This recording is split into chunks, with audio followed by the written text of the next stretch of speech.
I just want to start again by passing on my thanks too for your attendance here today as well. We've got a great keynote address here by Professor Tom Hennessy. Tom has written widely on many aspects of Irish history, from the hunger strikes to loyalism and of course the wider history of the Troubles. So without further ado, introduce you Professor Tom Hennessy.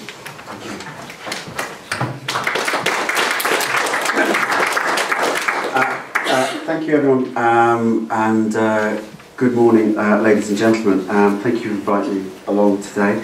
I'm conscious that we've started at 15 minutes late, and tea and coffee and everything like that is absolutely vital at some stage, so I may speed up as I go along. But what I'm going to talk about today is look at the long-term issues relating to Sunningdale. So I'm going to cover quite a broad area as well. So I'm going to look at the context of the time, the 1970s, and also the other factors that were going on at the time that influenced policy and decisions and so on. But I'm also going to jump ahead as up to the present day, I think, and put Sunningdale and its legacy in context in that respect as well.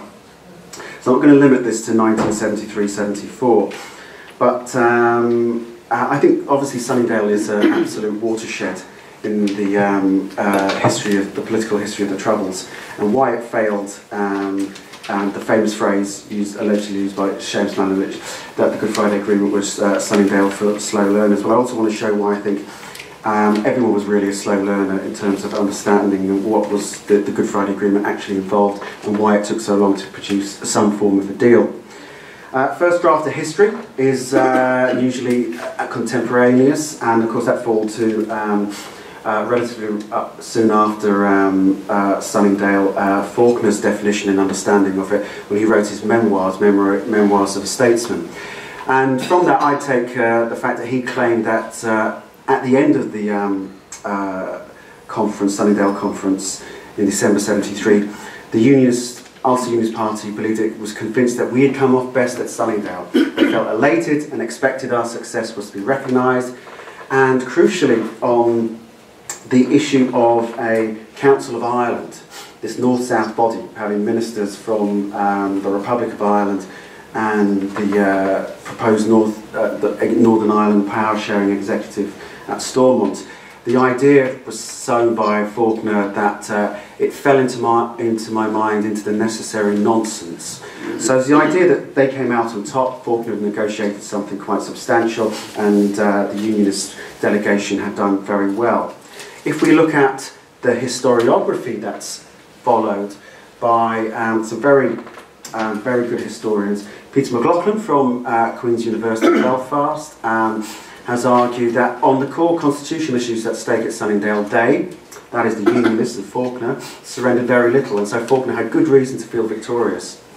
He also adds that Sunningdale could not be a mere harbouring of Irish unity. The Unionists could not be overrun because they had, for example, a veto in the Council of Ministers and the Council of Ireland, and it was just limited to very sort of low-key matters. And finally, he argues it was not quite the success for the SDLP that has sometimes been suggested. It caused it to adopt the SDLP more dynamic language, which portrayed the negotiation of a new political settlement as an incontrovertible process towards Irish reunification.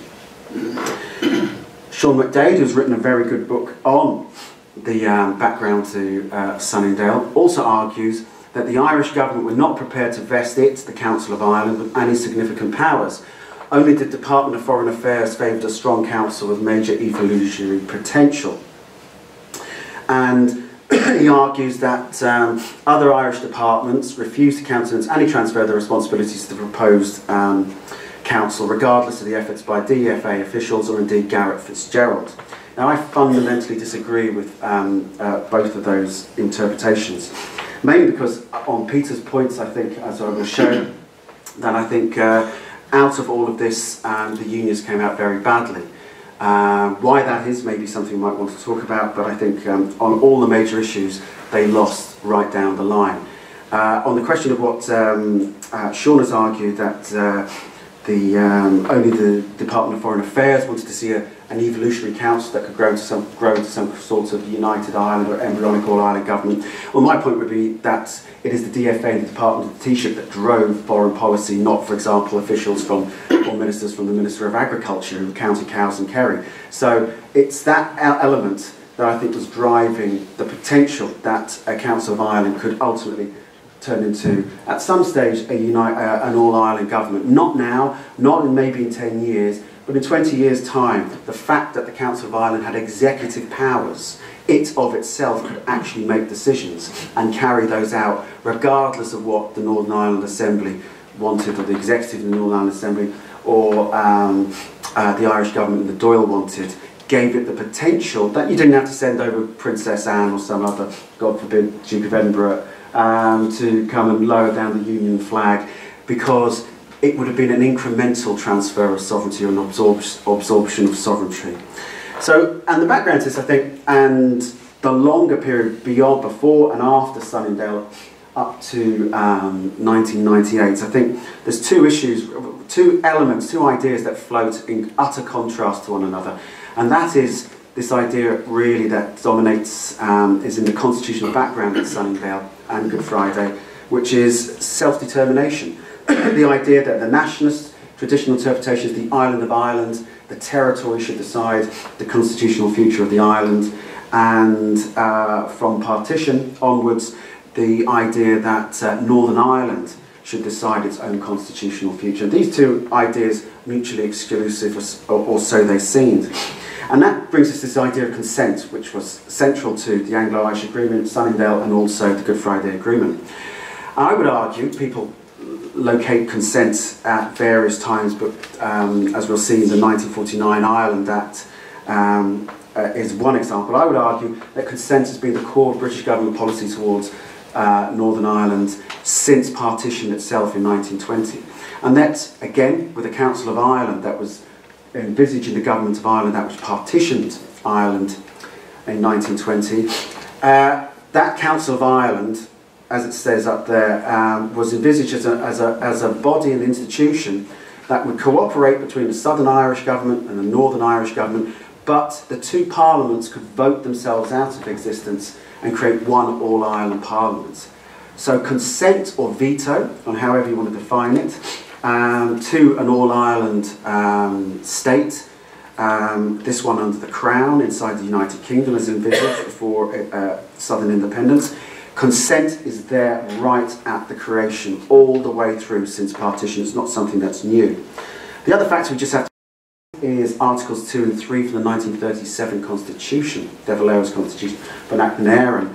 And they're important because of the fundamental ideas about recognition and acceptance of Northern Ireland, or non-acceptance of Northern Ireland as a legitimate constitutional political entity are in the background. Article 2, the national territory, consists of the whole island of Ireland's islands and the territories. It means that the island and the state, the nation and the state, the nation extends throughout the entire island. Everyone on the island is part of the Irish nation. And Article 3, pending the reintegration of the national territory, basically is a convoluted way of saying that Southern Irish Parliament era, the Irish Free State, in its various manifestations, had the authority and legitimacy to pass laws for the whole island, except that bit that was occupied by a foreign power, Britain. They decided voluntarily not to extend the laws of the 26 counties to those. So it's a but they claimed a right. So it merges nation and state into the two elements. Nation equals state, and the Irish government had the right to pass laws for the whole island as well. There was a tremendous reaction from the Irish nationalism, nationalists north and south, to the Ireland Act in 1949, itself a response to the declaration of our era being a republic in 48. Although effectively the era was a republic within the Commonwealth, maybe not out in the Commonwealth, no, the British government wouldn't want to push the issue from 1937. And the key factor there is this consent clause that no event will Northern Ireland or any part thereof cease to be part of the Majesty's dominions or the United Kingdom without the consent of the Parliament of Northern Ireland. So to Unionists, it was self-determination for Northern Ireland, and for Nationalists, it was an abomination, transferring a veto, as they saw it, to an artificially created majority for probably British imperial interests. Britain created partition, Britain could end partition, it was simple as that. This idea that giving this veto to unionists in their parliament, they found absolutely abhorrent. So if we jump up to the Troubles, early part of the Troubles, I think another theme that comes through is this document which outlines policy by the Fianna Fáil government and Jack Lynch in 1971, in which Lynch said it would take nothing away from the honour of Britain or the rights of the majority in the north if the British government were to declare their interest in encouraging the unity of Ireland by agreement in independence and harmonious relationship between the two islands. The point being, this is an argument later taken up by John Hume and also by Sinn Féin, arguing that the British government should in fact become persuaders for Irish unity. So it's something that's also there. De Valera advocated it previously as well. In the early part of the Troubles, this is what the Irish government's policy was.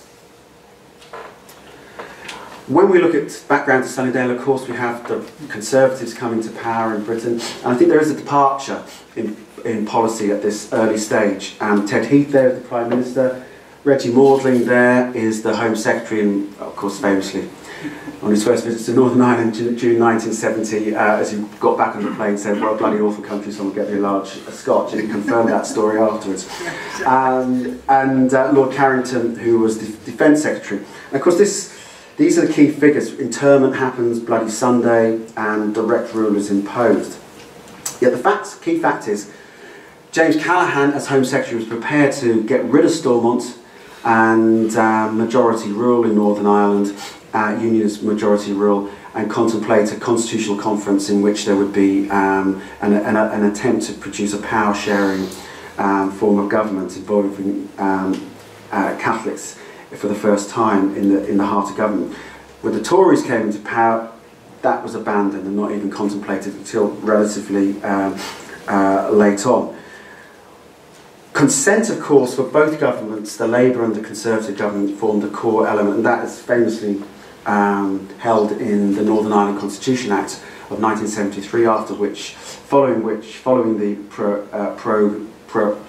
abolishment of Stormont, the consent principle was transferred from Parliament to the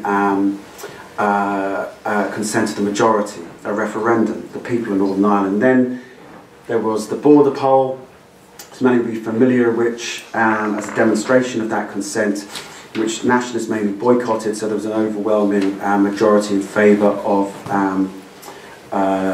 retaining the status quo more in line with the UK. The attempt for a solution, well, in October 1972, there was a discussion paper for future Northern Ireland. It reiterated consent, but also for the first time suggested the possibility of a minority in a Northern Ireland government. And that completely undermined Faulkner's position. Faulkner's position throughout had been he would not accept what he termed Republicans in the government of Northern Ireland. And that was a position, what he meant by that was the SDLP. Anyone who wanted a united Ireland, he could not contemplate in it. And in the talks, tripartite talks between Jack Lynch, Faulkner and Ted Heath in 1971, he was completely opposed to it. It was Lynch who was pushing for this idea that there should be some form of power sharing. Heath was fairly neutral on this, and Faulkner set his mind completely against it. The problem was that with the ending of the removal of Stormont and the Parliament, what was he going to do? He had no option. He had to come to and contemplate the fact that there would be some form of minority government if unionists were to have any control over their future again. One of the interesting things in one document is how should the British government was debating how should we refer to Brian Faulkner, should we keep in contact? They've been keeping in contact with him as Prime Minister of Northern Ireland, so he had a particular status within the relationship between the Westminster government. And the answer was, and advice to ministers was, he's just another leader of a political party now. So that influence, that prestige, all of that goes, and that sense of powerlessness, I think, is a factor that grips Faulkner and focuses him on accepting a form of power sharing later on. And finally, the Irish dimension down there below was seized on by the Irish government to mean the potential for a Council of Ireland, reviving the idea of some form of Council of Ireland. In terms of what was on offer and how the party saw them, what they wanted, the SDLP wanted effectively joint sovereignty over Northern Ireland, and again, for the Unionists to persuade, to be persuaded that their future by a British government should be the United Ireland. I think this is what Peter McLaughlin was focused on, that this is what the opening position of the SDLP was, and of course that's not what they got in Sunningdale. The Ulster Unionist position was, we want a Northern Ireland government restored, and we will accept a North-South body, a North-South Consultative Council, i.e. basically a talking shop, a body that has no power and cannot enforce or execute decisions on its own. So I think that's an absolutely crucial thing when we see and assess how Unionists and Faulkner did at Sunningdale itself. Famously, there was the White Paper that in '73 that set the criteria for elections, which would be an assembly elected by proportional representation and also have cross-community government. So Faulkner was faced with this position of what he was going to do, entering eventually into negotiations that led to a power-sharing agreement to form a power-sharing executive. I think what dominated Faulkner at this time was the fact that unions had no control over events after, let's not forget, 50 years of controlling their own destiny. And also security was an absolute huge factor in his decision making, that he feared the United Kingdom government would lose interest in staying in Northern Ireland and would declare that it was going to pull out and withdraw. And indeed that was something that British ministers, when they were trying to pressure Faulkner, did occasionally mention in the conversations with him, that the British public would not put up for how much longer with their soldiers being killed on the streets of Northern Ireland. As for what the Irish government and the British government's actual position behind closed doors, what they were thinking about, well, an intergovernmental, interdepartmental unit was something set up by the Irish government, bringing together officials from different departments to think about how policy should be defined. And this is based on documents from the British Archives and the National Archives of Ireland, which I photographed there and used. You can't photograph documents up here at PRONI, and that's why they're not used. And just sending a subtle message out there, Stephen, okay? And, but anyway, the point about how government policy was developed was, yes, the first bit refers to the idea that there could be not a return to majority rule, no use hegemony, acceptance for the time being of the continuance of union, but what they wanted was a real prospect for Irish unity eventually with provision for progress by agreement towards it. And I think that's what gave them and drove them in terms of their negotiations with first of all the British in 1972, January 1972, when officials met. You'll see that the conclusion of the Irish from those meetings was that quite clearly the two sides are far apart. This is British government and themselves. In fact, the British concept of Council of Ireland could hardly be further removed from our idea of a strong council. Clearly the British are deferring completely to Unionist opinion insofar as the council is concerned. They will, no doubt, repeat to us again their argument there's no point in setting up a body which the unions will not accept, and that the council can develop into the kind of thing we want with the passage of time, which is an embryonic all-Ireland government, very slowly of course. However, British concept of the council seems to be a simple recipe for a talking shop. Their kind of council would clearly be seen to be a weak and ineffectual body. Such a council could quickly become an object of derision. The northern minority, the national minority, that is on both sides of the border, would regard it as an irrelevance. In present circumstances, even the most moderate of the northern minority leaders would place little confidence in the suggestion that the council should evolve in step with the evolution of unionist opinion. So the idea was that it should evolve in the sense of not with what unions were prepared to accept over time, but to have a strong, powerful council at the very beginning, laying the foundations, I would suggest, for ultimate Irish unity in the long term. As for what the British were prepared to, well, Gen 79 was the British government committee, ministerial committee composed of the Prime Minister, Foreign Secretary Alec Douglas-Hume, and also, of course, William Whitelaw, the Secretary of State for Northern Ireland. And in that he argues in this memorandum that that they're prepared to accept a new administration in Northern Ireland, but they don't want to prevent it from developing along north-south lines towards, ultimately, what they don't want to do is, but it would be counterproductive in the last line to our policy, indeed to that of the south, if we were to give the impression that the institutions were deliberately designed to pave the way towards unification. So at one level it seems like that accepts Faulkner's position that a north-south body shouldn't be a vehicle that might lead to some form of Irish unity. But in another document, you'll see down the bottom, the last line, again by, last few words, again by Whitelaw, that this body, if so desired, could have executive functions. So I think Faulkner didn't understand, because he eventually concedes the principle that the North-South body, the Council of Ireland, should have executive functions. I don't think he realised or understood exactly what was being negotiated here, nor, I think, do the British somewhat, whereas the Irish have a clearer idea of what their end game will be, even if it's not in our lifetime. So, with the background to Sunningdale, the background to Sunningdale was, of course, that there was power sharing was agreed, and what is significant in that is that from that moment, the British government are committed to a North-South Council, a Council of Ireland that will have executive powers. When the parties, the two governments, the Fine Gael and Labour coalition, Conor Cruise O'Brien is there, Liam Cosgrave as Taoiseach, and Garret Fitzgerald as Foreign Minister, represented the Irish, and Heath dominating the conference and taking charge of the conference as chairman, alongside the Ulster Unionist Party led by Faulkner, the Alliance Party, which was pretty hardcore on the Union and backed Faulkner, which is interesting given all the fuss about flags and so on at the minute, and the SDLP. Now, what was already agreed at the outset on the first day was that there would be a Council of Ireland and also some form of second tier, an advisory assembly. What was then agreed was that advisory assembly could extend the functions of the council. So at a very early stage, Faulkner agrees that whatever Council of Ireland was set up, it and by majority votes in the second tier assembly could actually add more and more powers to it. Although unions would have a veto, which he saw as absolutely crucial.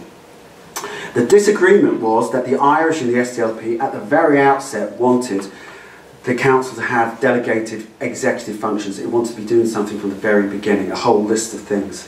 Whereas the unions wanted just that it would have the discretion to take on functions at that stage. As for status, because according to the Irish Constitution, Northern Ireland was not part of the United Kingdom. It was actually part of ERA. And of course, to the British, Northern Ireland's been part of the United Kingdom since 1801. But on status, and unions for decades have been arguing and demanding that the Irish state recognise Northern Ireland as part of the United Kingdom. This would be on constitutional, according to the 1937 constitution. The Irish are only prepared to issue an oral statement that the Taoiseach would read out. That's all they would do. They would not put anything in writing. And that statement is up here in the Irish archives, just saying that those who live in the island comprise different elements, all of which contribute to the life and culture of Ireland, etc. That accordingly, the majority of the people of this island, the aspiration of the majority of people of this island, unity, and the key element that for so long as the majority of the people of Northern Ireland wishes to maintain its present status, the Irish government will work in friendship, and so on. And then it says with the full consent of and participation of the majority of the Northern Ireland Assembly, etc., etc. The point being, what is the status of Northern Ireland?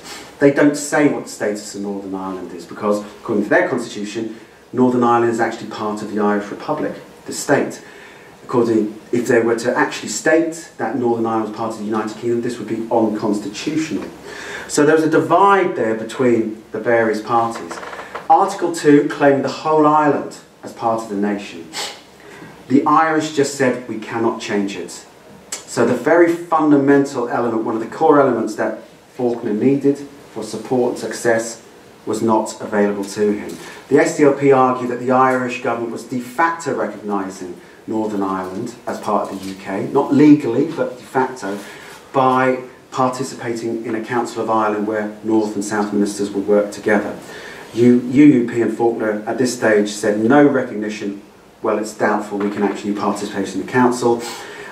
And the key moment was that Ted Heath took the decision to say it was not practical to change the 1937 Constitution. He made the decision, effectively bullying Faulkner into the position and the UUP position that this is non-negotiable. It's politically impossible for the Irish to change their constitution in a referendum, it just wouldn't carry. Now, Faulkner had a choice, of course. Did he walk out or did he stay? He stayed. Other areas of disagreement were over security. The unions wanted the British-Irish common law enforcement area. The Irish government said it, and the British argued that there should be extradition. The Irish argued that they could not extradite people from political offences. British suggested that making possession of arms or explosives was no longer to be deemed political. But the Irish said they couldn't move on that. The political will in the Republic was not there, and instead offered an all-Ireland special court with a no jury trial of 3 or 5 judges deciding. Policing was also crucial. To get the minority to identify with the police force, the Royal Ulster Constabulary as it then was constituted, they argued that a Northern Ireland Police Authority should be appointed by the Council, and indeed the Council should be able to hire and fire the leaders, the Commissioner of the Gardaí and also the Chief Constable of the RUC. So the Council would have a tremendous input into the internal policing of Northern Ireland. The SDLP, and John Hume in particular, argued that there should be a change in the name of the RUC. The Ulster Union's position was that there should just be support of the RUC. This then devolved into subgroups, and these subgroups, to try and resolve these issues, the divisions within these subgroups, whether the Irish, as I mentioned, wanted a meaningful list of executive functions ascribed to the Council at the beginning. The Ulster Unionist Party said, again, this would be difficult for the Unionist community, and again, Heath decided that there would be executive functions given to the Council. So on the basic principle that Faulkner had originally wanted, that the North-South Council or Council of Ireland should have consultative powers, actually not be able to do anything, he conceded on and accepted the Irish and the SDLP position. And it was Heath that was absolutely crucial in this. On the question of status, well, British produced their own declaration that Northern Ireland constitutional position should be based on the wishes of the people of Northern Ireland, self-determination of Northern Ireland, and there would be a united Ireland if Northern Ireland agreed to it.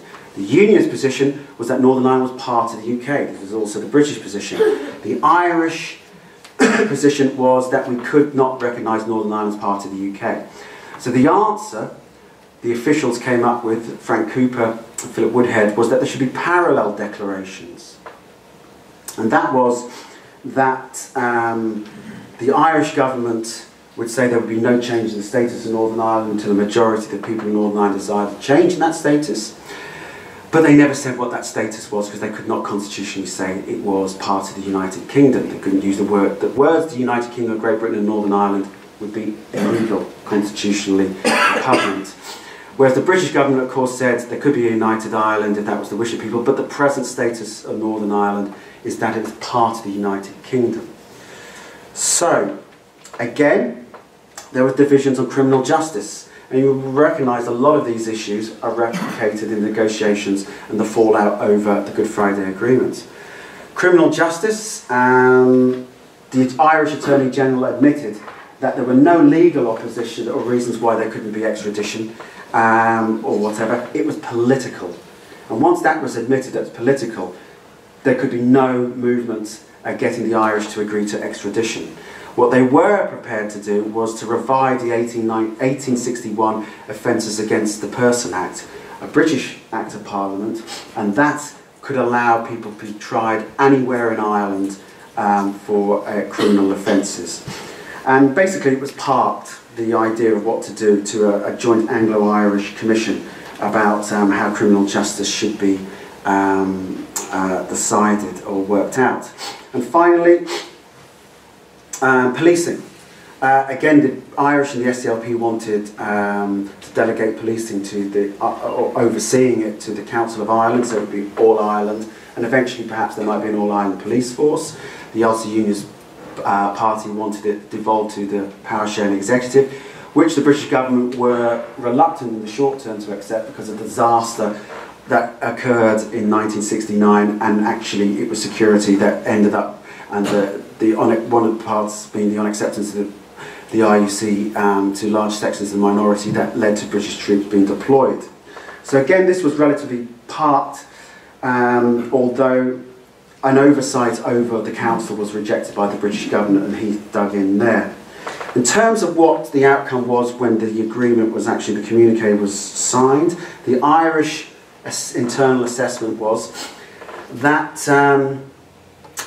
their declaration on status was a solemn declaration inherent in the government policy. And the crucial bit there is, for the first time, they had previously argued that they would accept unity by consent.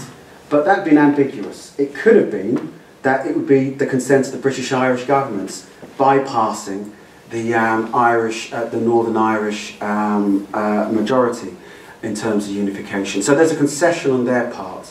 The British, on the other hand, for the first time, as it says in the second part, is that they give, in a document, a political and open commitment to a united Ireland if the majority of people wanted to have that. Previous declarations have been that Northern Ireland would not cease without the consent of the people of Northern Ireland, or the Parliament of Northern Ireland, to be part of the United Kingdom. So there was a concession there on the part of the British. As for what happened and assessing what happened and so on, in terms of who won and who lost at Sunningdale, well, I would say it was a clear defeat for the Unionists. The Boland case there, that just outlines what this was when Kevin Boland, former Minister for Fianna Fáil government, took the Irish government to court and ultimately to the Supreme Court, arguing that the Irish government had recognised Northern Ireland as part of the United Kingdom. And the Irish government's position, open and unambiguous, and no ambiguity, was that we do not recognise Northern Ireland as part of the United Kingdom. So when Faulkner went out there and said we have recognition, which clearly he did not from the parallel declarations, it was utterly torpedoed by the Irish government's position, which was openly and to say that we do not recognise Northern Ireland as part of the United Kingdom. And finally, on the part about the actual government, the Council of Ireland, the fact that it had executive powers was a tremendous success for Irish diplomatic policy. They created the conditions that, had the UWC strike not brought down Sunningdale in '74, could, had it survived, I think it was probably unlikely it would have survived, but it could have created the conditions for, ultimately, a Council of Ireland acquiring power incrementally over time and becoming, at some future stage, an all-Ireland government. Unions would argue by, anti-agreement unions, Sunningdale agreement unions would argue by stealth. The fault for Faulkner was conceding, from a union's perspective, of course, the very idea that the Council of Ireland could or should have actual powers itself. In terms of power sharing and opposition, we all know what happened. There was the UWC strike. And I think it's important to bear in mind when we're thinking about what eventually happened, is that Ian Paisley and the DUP were completely opposed to power sharing in 1973. They opposed the north-south element of the Sunningdale Agreement, and indeed when Bill Craig and a young David Trimble advocated voluntary coalition, an emergency type 1940 Churchillian type of coalition, called the national emergency that was occurring with and going into power with the SDLP and government. he rejected it, was the prime mover in rejecting it. So I'm going to jump ahead to something here. The Anglo-Irish Agreement was one of the outcomes of that, in the sense of the legacy was that the idea that to have some sort of agreement, you have to bypass the unionist opposition. The Ulster Unionist common position of the DUP and the Ulster Unionist Party was no power sharing and to have no North-South institutional link. And that led to the Anglo-Irish Agreement, probably the most famous part of the opposition, Paisley's, I won't do the accent, you'll be spared. Where did the terrorists come from? Sounds so much politer, I think, when I say it. From the Irish Republic. Where did the terrorists return to sanctuary? To the Irish Republic. Yeah, net Mrs. Thatcher tells us that the Republic must have some say in our province. We say never, never, never, never. And of course that relates to the Anglo-Irish Intergovernmental Council, in which the Irish government had, as of right, a say, a right to be consulted on security, on policy matters, and also where civil servants, Irish civil servants, sat in Northern Ireland and had a permanent base in the Anglo-Irish Secretariat. As for this infamous idea of Sunningdale for slow learners and what the Good Friday Agreement is, well, let's bear in mind, even in the Brooke-Mayhew talks, the DUP was opposed, completely opposed, to a North-South institutional link of any kind, and also they were opposed to power sharing.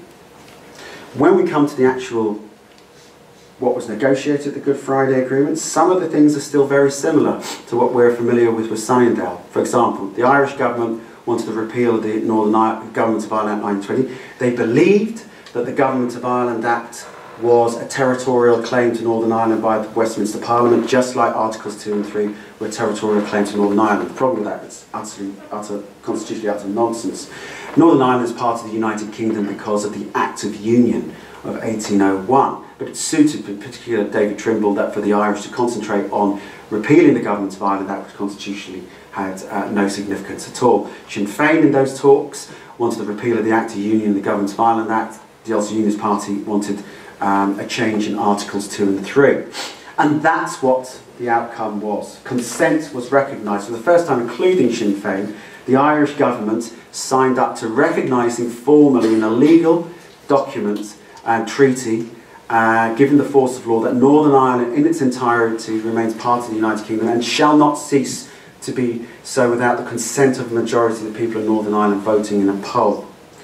And down the bottom you see that the Government of Ireland was in fact repealed. Strand 1, we know all most of this stuff. There was a Northern Ireland Assembly.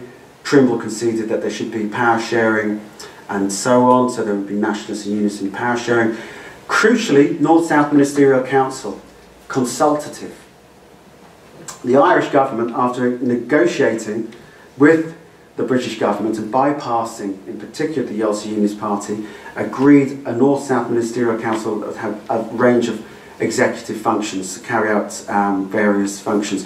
Bertie Ahern, who just buried his mother, had to fly up to Belfast and had a big, big decision. Do you go for what Nationalists and the Irish government's policy had been for 30 years or more and drive to have a powerful North-South body, or do you make peace with your enemy, in inverted commas enemy, Unionists? And I think he made ultimately the right decision, which was to accept Trimble's model, backed by Blair, that the North-South Ministerial Council should be consultative. It would have no power to carry out decisions of itself. So it would be just like Faulkner's original Union's blueprint back in 1972. It was no threat to the Union. And I think that was absolutely crucial in securing power sharing for Unionists conceding on power sharing. In terms of a British-Irish Council in Strand 3, which was the East-West relations between the United Kingdom and the Republic, British-Irish Council, a new intergovernmental Irish Council that would replace the Anglo-Irish one from the Hillsborough Agreement, in which UK and Irish government ministers and civil servants could not discuss devolved matters to the Northern Ireland Assembly, or ministers from the Northern Ireland Assembly could attend with observer status to make sure, particularly from a unionist background, that they weren't being sold out, which was half the problem and perception unions had with the Anglo-Irish Agreement. Of course, Paisley said no. Famously, John Hume said if unions took no out of the English language, unions would be struck dumb. And one of the things that Paisley's strength was in opposition to this, and the subsequent virtually 51-49, the unions community was split in the referendum over this, was the emotional side. It showed, I think, that Trimble really got the constitutional big issues right. It was decommissioned policing and prisoners being released. Some of the issues that were also floated at Sunningdale, and also in secret back discussions between the British government and the provisionals way back in 1975 about prisoners being released. It was those emotional issues rather than the big constitutional issues. And just coming to the end now, but it's important to remember, I think, just what Paisley and the DUP's position was.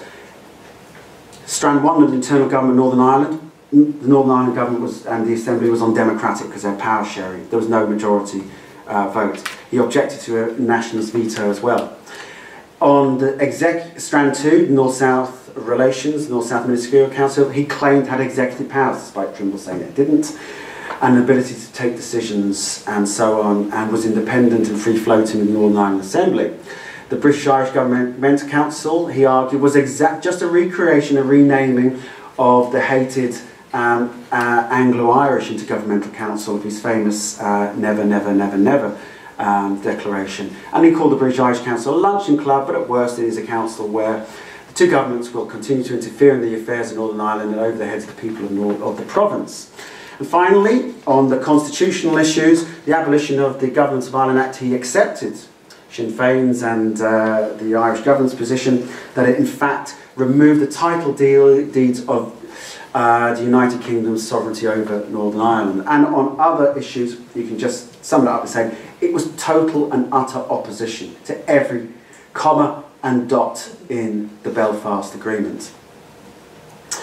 But the DUP's refusal to enter into government with Sinn Féin after it became the dominant Unionist Party did achieve substantial, significant concessions. There was IRA decommissioning. The IRA did stand down, and after 30 years of the IRA trying to kill policemen and women, the Republican movement actually signs up to supporting the police. A absolute watershed, and particularly the last one, I'm not sure could have been achieved by the Aussie Unionist Party. We had the St Andrews Agreement as well, and other little bits such as collective responsibility being included in the Northern Ireland Executive and so on. The infamous Chuckle Brothers. Some of us, I'm sure nobody thought we'd ever see something like this. Even more extraordinary were some of the other things that we were beginning to witness at this time, at the same time. So, to just wrap this up, what I'm going to say about this is that what are the lessons from Sunningdale and so on? Well, unions, I think, did loads completely at Sunningdale on the big constitutional issues in terms of status, the recognition of Northern Ireland and so on. And also, I think how we got an agreement and what are the lessons, and if we're talking about Sunningdale for Slow, I think everyone, unionists wouldn't accept power sharing. The result of power sharing was Dublin interference in the internal affairs of Northern Ireland. Had they conceded that, they would have avoided that. The SDLP always, I think, set the bar too high for what they wanted in terms of the government in Northern Ireland and strong North-South bodies. And again, I think the Irish government were exactly the same. There was a deal when finally the Irish government changed its position on having a North-South body that could potentially be a strong evolutionary government to some form of all-Ireland government. So along those lines, I think we can point those out. As for who's in government now, well, I think it's also extraordinary, some of the things that that we are witnessing.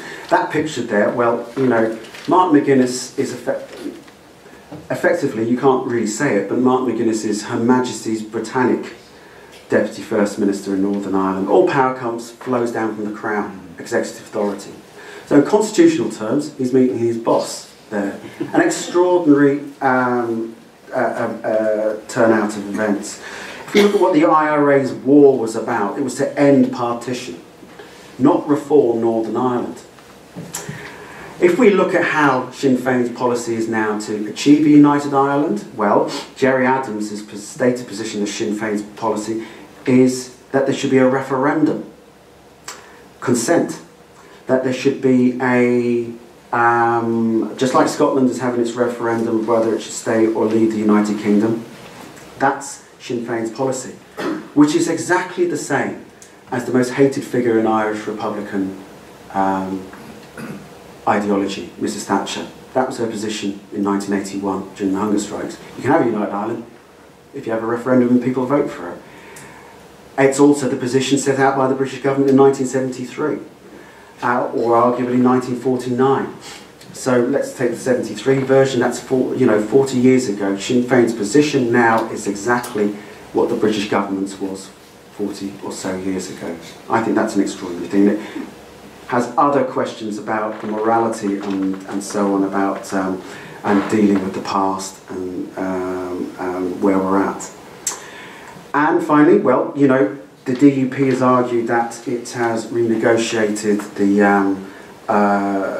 the Belfast Agreement at St Andrews, yet power sharing is still there, and the DUP was opposed to power sharing for its entire period until it negotiated something in 2006. And even the First Minister has said in Northern Ireland unions were slow to accept or appreciate that after the fall of the majority rule parliament at Stormont in 1972, some form of power sharing was inevitable. That was Peter Robinson in 2012. Peter Robinson declares that the union is safe, and if you listen to any of his speeches, party conference speeches, they talk about Catholics being the future of the union and buying them in. Terence O'Neill was making those speeches in 1969 when the former leader of the Democratic Unionist Party was throwing snowballs when Jack Lynch visiting Stormont as Taoiseach. So it's an extraordinary situation, and you know, here is Dr. Paisley in 2013 admitting that Articles 2 and 3 were satisfactorily reformed. He gives the credit to the Irish government and the people of Southern Ireland, which is fair enough, but he tore the living daylight out of David Trimble for agreeing to this in 1998. So, in that assessment, power sharing remains. The North-South Ministerial Council, which the DUP claimed was going to lead to a united Ireland and laid the basis for it, that still remains. And there is no claim that that is leading to united Ireland, because it has no power, it can't do it. And finally, the never, never, never speech about the British-Irish Governmental Council, which could never be accepted, the Anglo-Irish Intergovernmental Council could never be accepted. Well, the British-Irish Governmental Council still exists, and it still sits in Belfast. It's quietly forgotten, not mentioned. So we're talking about who won and who lost, or all these sorts of things.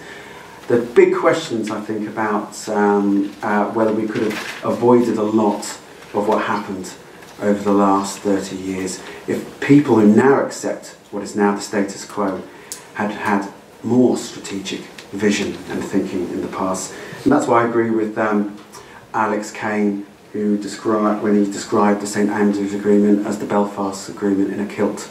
And that's where I'll leave it. Okay, thank you very much. For those of you, as Arthur said, I'm working on a biography of Glenn Bartham, and I'm actually working with Glenn. So some of this material is drawn from Glenn's papers. And if you were at Queen's on Monday, or should I say in another place at a thing, Glenn drew on some of this material as well. So apologies if some of it seems a bit familiar. What I'm trying to do, in a sense, is capture some of the zeitgeist of the period as well.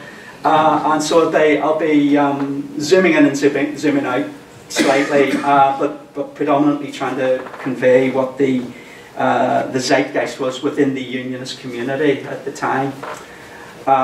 So from the outbreak of the Troubles in 68 up to 74, unionists believed that they'd suffered a series of political defeats, which included the abolition of the B specials, the failure of security forces to defeat the IRA, and the suspension, which was effectively the abolition of the Northern Ireland Parliament in March 72. UK government plans for a new administration for Northern Ireland suggested the inclusion of individuals like Gerry Fitt and John Hume of the SDLP, who unionists believed had been instrumental in destroying the democratically elected Northern Ireland government, and who were now making political gains on the back of the IRA's campaign of terror. For unionists, and probably a majority of them, the belief was that they were being eased into a united Ireland. This process had to be stopped, and the only question was how. In March 73, the UK government had issued the white paper Northern Ireland Constitutional Proposals, which included plans for a Northern Ireland Assembly elected by PR, the stipulation that the executive have widespread support, and crucially, given how events developed, a Council of Ireland, which the white paper stated, must operate with the consent of both majority and minority opinion in Northern Ireland. So you can see that's kind of the crux issue in terms of how things played out. The Castle talks between NIO ministers, the UUP, Alliance and SDLP in October and November 1973 concluded on the 22nd of November with the announcement that a power-sharing executive would be formed, provided that North-South structural arrangements could also be agreed. It was approximately this time that Vanguard leader Bill Craig wrote to his party members stating, "If the executive can't be prevented from getting off the ground as a credible institution, it will survive long enough to bring the unification of Ireland meaningfully closer." Craig believed that unionist opposition in the Assembly would be ineffective as it could be ignored by the Secretary of State, and that the campaign will be won or lost in the country. Significantly, he added, "The form of organisation is all important. It must provide a coming together and it must be free of the personality cult.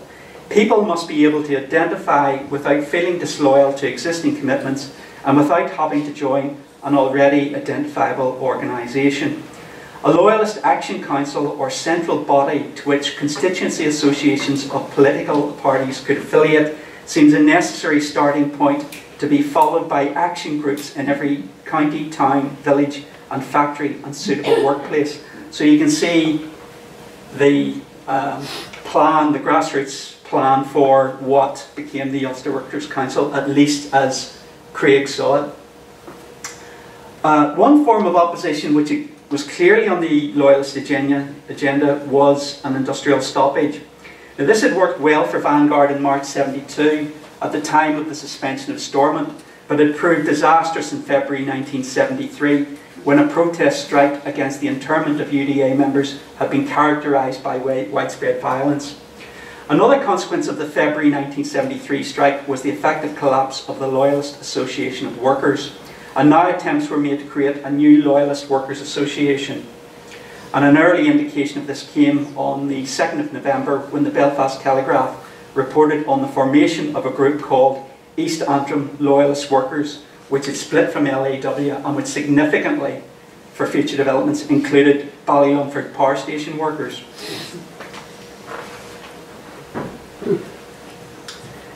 Developments in Northern Ireland took place against a background of political instability both in Britain and Ireland and internationally. In October 73, Syria and Egypt had attacked Israel, thus beginning the Yom Kippur War. Crucially for the Western world, Arab oil-producing states began increasing prices and cutting back production in protest at American support for Israel. Western Europe depended on Arab producers for 80% of their oil, and the rapid price increase precipitated an economic crisis in the West. As a result of the oil price increases, the UK government announced on the 26th of November that it was printing and issuing 16 million petrol rationing books. By this time, some 200 petrol stations in England alone had closed because of shortage of petrol. Special arrangements were planned for essential business use, and others considered priority users, including doctors, vets, nurses, ministers and undertakers. And again, that might sound familiar to the people who were given passes in the UWC strike in May '74. The oil crisis was exacerbated by an overtime ban by coal miners, which reduced coal supplies to power stations by 40%. As a result, industry and commerce were restricted to using 5 days electricity until the end of the year and 3 days a week from the new year. The issue came to a head with the February 1974 general election, which was held on the question of who governs Britain. However, the result failed to produce a clear winner. Conservative leader Edward Heath's post-election attempts to reach an agreement with the Liberal Party to remain in office failed, and on the 5th of March a minority Labour government led by Harold Wilson took power. On the 20th of November '73, the government's white paper plans for Northern Ireland still appeared to be progressing when the Ulster Unionist Council narrowly voted not to reject Power Station. But late November also saw the first meeting at Vanguard Party headquarters of a group that would eventually become the Ulster Workers Council. Loyalist trade unionist Harry Murray had been invited to the meeting to represent Harlan and Wolff and agreed to participate in the new organisation, provided politicians and paramilitaries were not represented. Although Murray's proviso was agreed to, the reality was that politicians and paramilitaries remained close to the workings of the new group, if not an integral part of it.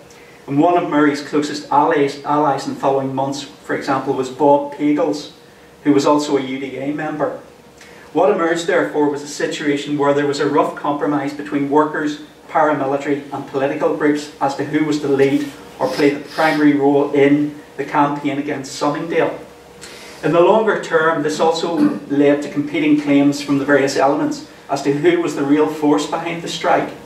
As the Sunningdale process progressed, so unionist opposition to it also coalesced with the formation of both a political umbrella body, the United Ulster Unionist Council, or Coalition, and the paramilitary equivalent, the Ulster Army Council.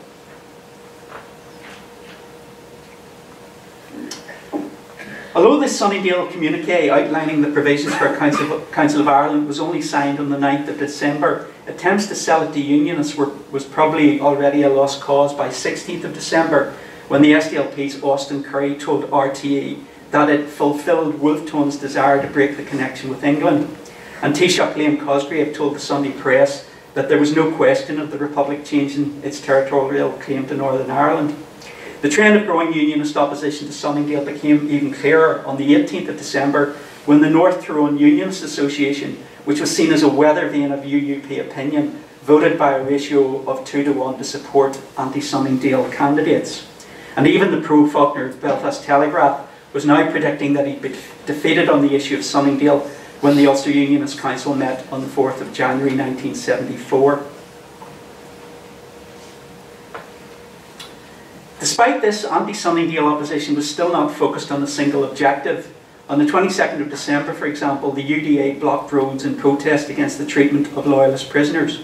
In mid-February 1974, 2 UDA men were shot dead by the army and a third wounded during riots in East Belfast. A Save Ulster petition organised by the TWC, meanwhile, gathered significant unionist support but had little impact in stopping the Sunningdale process. On the 4th of January 1974, as widely predicted, Faulkner lost the TWC vote, sorry, the Ulster Unionist Council vote. I'm getting my WCs and TWCs mixed up. The Ulster Unionist Council vote on the proposed All-Ireland Council settlement and resigned as party leader 3 days later. Alarm bells were now ringing in Belfast and London. On the 17th of January, the Secretary to the Northern Ireland Executive, Kenneth Bloomfield, wrote a political brief for Faulkner in which he warned that unless Sunningdale could be ratified with the consent of the majority of the Protestant community, as he said, it may not long survive on any useful basis.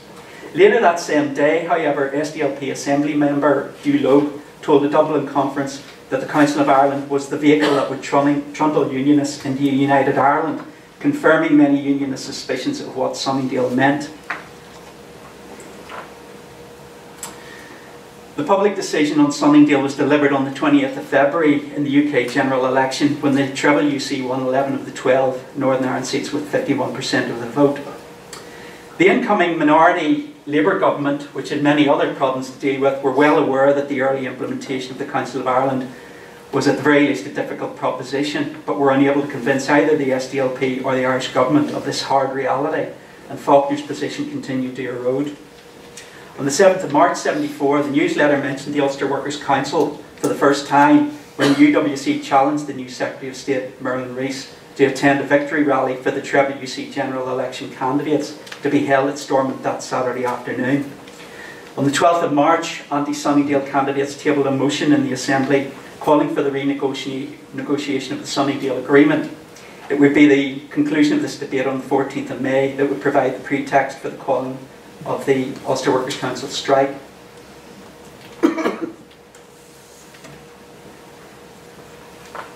On the 23rd of March, the Ulster Workers Council issued a statement threatening widespread civil disobedience unless fresh Assembly elections were called. But elsewhere in Northern Ireland, tensions were heightened further by a renewed IRA bombing campaign, and March saw the greatest number of security incidents of any month in 1974, as well as the greatest number of explosions. 2 weeks later, against this background, NIO ministers Merlin Rees and Stanley Orme met UWC representatives at Stormont in what all agreed was an angry shouting match. Division within the anti-Sunningdale camp still continued, however, and the paramilitaries were angry at not being included in the UC conference held in Portrush between the 24th and the 26th of April. Significantly, however, the conference saw Harry Murray and Billy Kelly being included as members of a UC study group set up to devise a blueprint for selective sanctions as a means of implementing the will of the people. The question of a strike in opposition to Sunningdale was now becoming more immediate. Over the winter, Billy Kelly from the power workers had continually pushed for an immediate strike, while Harry Murray wanted to wait until the spring, partly to prepare the organisation at grassroots level and partly to reduce the hardship a strike might cause. By May, the weather had improved, while it also appeared that the success of the UC candidates in the general election had also had no impact in halting Sunningdale, and that other actions may now be required. On the 8th of May, UWC members met the UDA. At this meeting, Vanguard Assembly member and UDA spokesman Glenn Barr suggested linking the vote of on the Sunningdale motion with the launch of an all-out strike. On the 10th of May, the UWC issued a statement calling for fresh Assembly elections, and on the 12th of May warned of an all-out strike if the Assembly voted to continue with Sunningdale. Although now almost on the eve of the strike, Harry Murray was still concerned that the UWC constitutional stoppage, as they called it, should have at least the tacit support of loyalist politicians and paramilitaries. On the 13th of May, when Murray and other UWC members travelled to Larne to meet UC politicians and again asked them to support the strike, they received a somewhat lukewarm response. And Murray was later to recall that it was only through the auspices of Vanguard Deputy Leader Ernie Bird that they were able to talk to the politicians at all. On the 14th of May, the Assembly voted by 44 to 28 not to renegotiate the Sunningdale package, leading Harry Murray to announce an open-ended constitutional stoppage and a reduction in electricity generation from 725 to 400 megawatts. He then went to meet UDA Terry to try to confirm the UDA's support for the strike. Terry responded by telling Murray, "I'll see you in the morning." Murray took this as a sign of support, although the meaning was somewhat open to interpretation. And indeed, at a conference a few years ago, when I asked Andy Terry what this response meant, I got only a wry smile in reply. In the event, the strike did gather momentum over the following days, and both the loyalist paramilitaries and UC politicians threw their weight behind it. And then, on the 25th of May, Harold Wilson's national television broadcast attacking those who supported the strike as spongers further solidified anti-unionist opinion. 2 weeks later, on the 28th of May, 3 days later possibly, depending how you look at it, with the electricity grid on the brink of collapse, Brian Faulkner and the remaining pro-Sunningdale unionist ministers resigned from the executive, effectively ending the Sunningdale Agreement, but beginning the long and ongoing debate as to the significance of the UWC strike. So that's it, folks.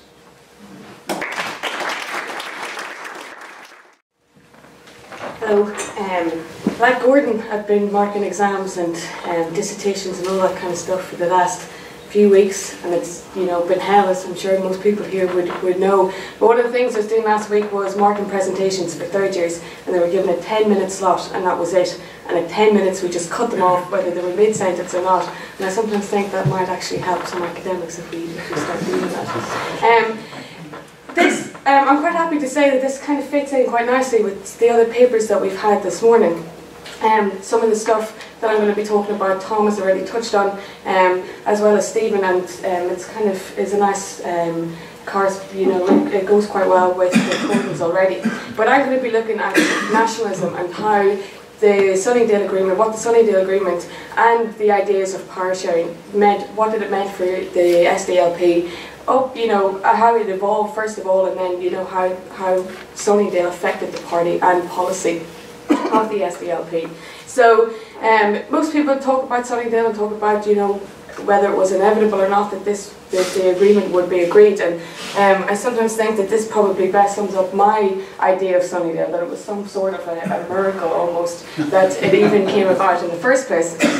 And I think so because, like Stephen mentioned, I think it's really important to look at the inter-party relationships, particularly that of the SDLP. So that's what I'm hoping to do today. And the second relationship that I want to look at is that of Dublin and the SDLP, because there's an awful, there's a general consensus that the two are very close, and Tom touched on this a little bit within his paper in terms of how much was SDLP driving Dublin policy, or to what extent was Dublin policy and SDLP policy linked in any way. This is another good image for Sunningdale towards the end of May. Stan Worm trying to find his way back there, but I mean, so for me that seems to sum up what I mean by Sunningdale. So the Irish News mentioned in the lead up to the talks in December that an agreement was inevitable, but I'm hoping throughout this paper that it shows that actually that wasn't the case, and not just. And I think Stephen's right to say that you have to look at the Unionists and the Nationalists and the differences between them, but actually even within the SDLP there's a number of differences that to actually get to the point of Sunningdale, I think was quite the miracle. The central tenets of the Sunningdale Agreement were embodied within the ideology and policy of the SDLP. The party's first published document, Towards New Ireland, which was submitted to the Darlington Conference in September 1972, in their absence, outlined the party's thinking on various aspects of the Northern problem. The document was the result of months of debate and discussion within the parliamentary party, and the executive and the party committee of the SDLP. Gerard Murray notes that it was probably the document which had generated the most SDLP internal discussion. However, the British claimed that the SDLP had aims rather than a policy, and according to the British government, the tripod of SDLP's aims were: 1, the promotion of ultimate Irish unity, with a declaration that Britain would declare that this was in the best interests of the two communities there. The second was partnership and participation in government within Northern Ireland, and the third was an institutionalised Irish or North-South dimension. This tripod of aims drew together the range and preoccupations of the Catholic population. The document also included proposals that Northern Ireland would be a condominium, jointly governed by both Britain and the Republic of Ireland. At the time, only 23% of Catholics and 3% of Protestants expressed themselves in favour of condominium solution. The Fortnight Journal expressed at the time that the proposals found in Towards a New Ireland have completed the SDLP's switch to sectarianism, since the condominium idea advocates little short of religious apartheid.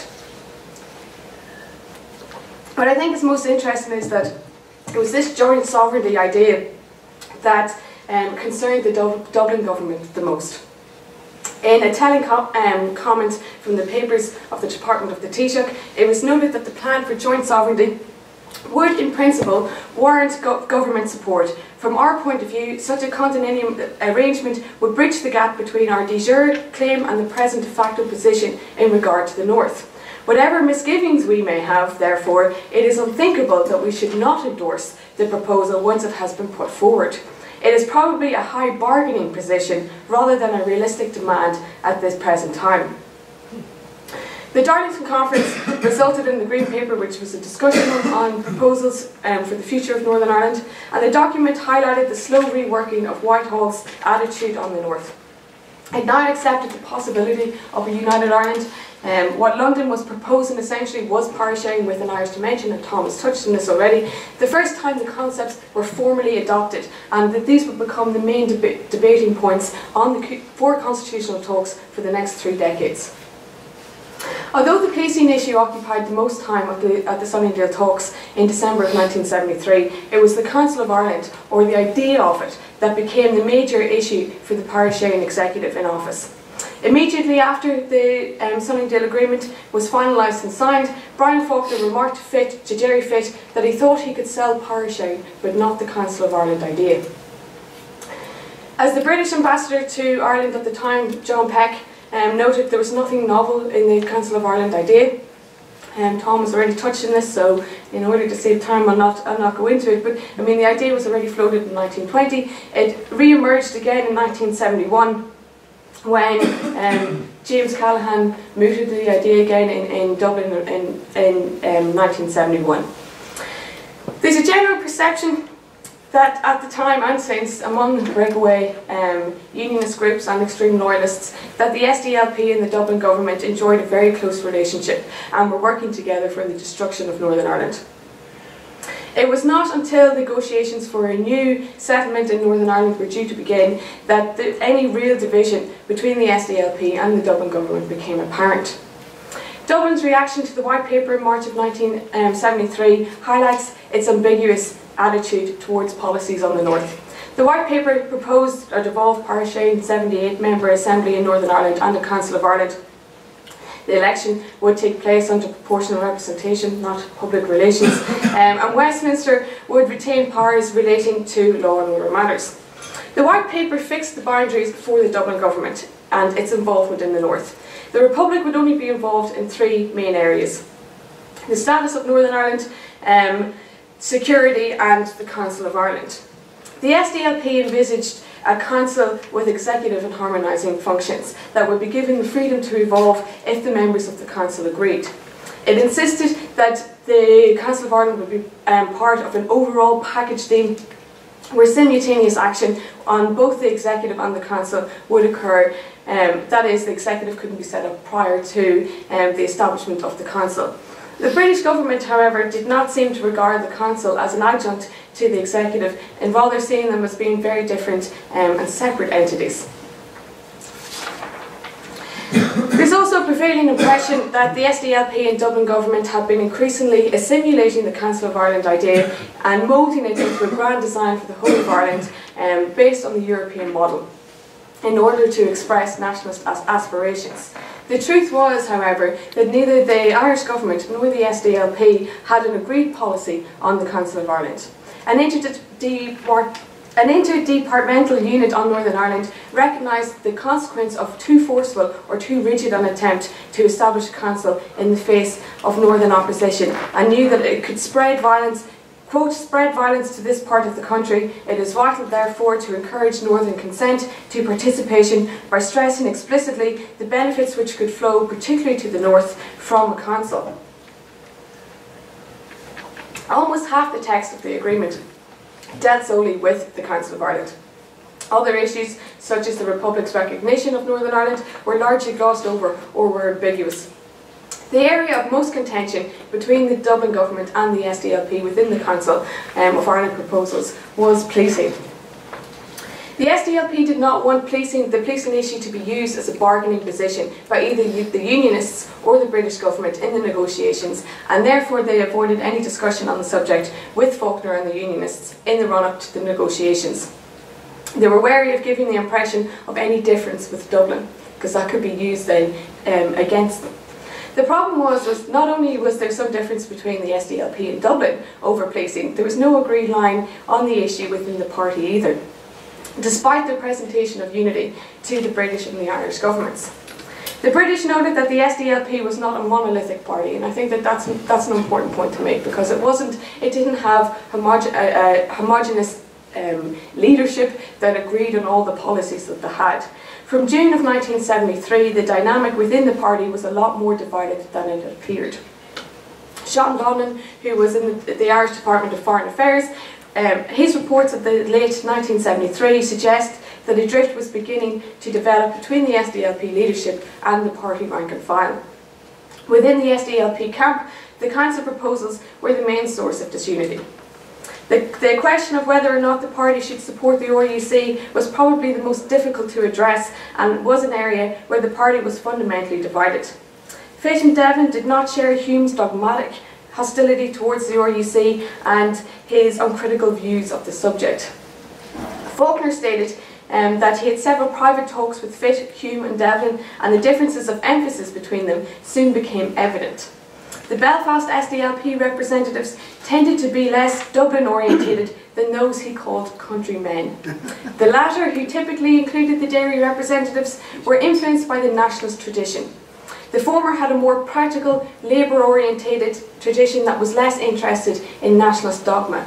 He concluded that, quote, "It always seemed to me that Jerry Fitt did not really care if there was a Council of Ireland or not, but had to go along with it because his party was insisting." Jerry Fitt confirms this opinion and blames the insistence on the agreed Council of Ireland, that is, that the functions of the Council would be agreed before entering into the party-sharing executive, for the downfall of the executive.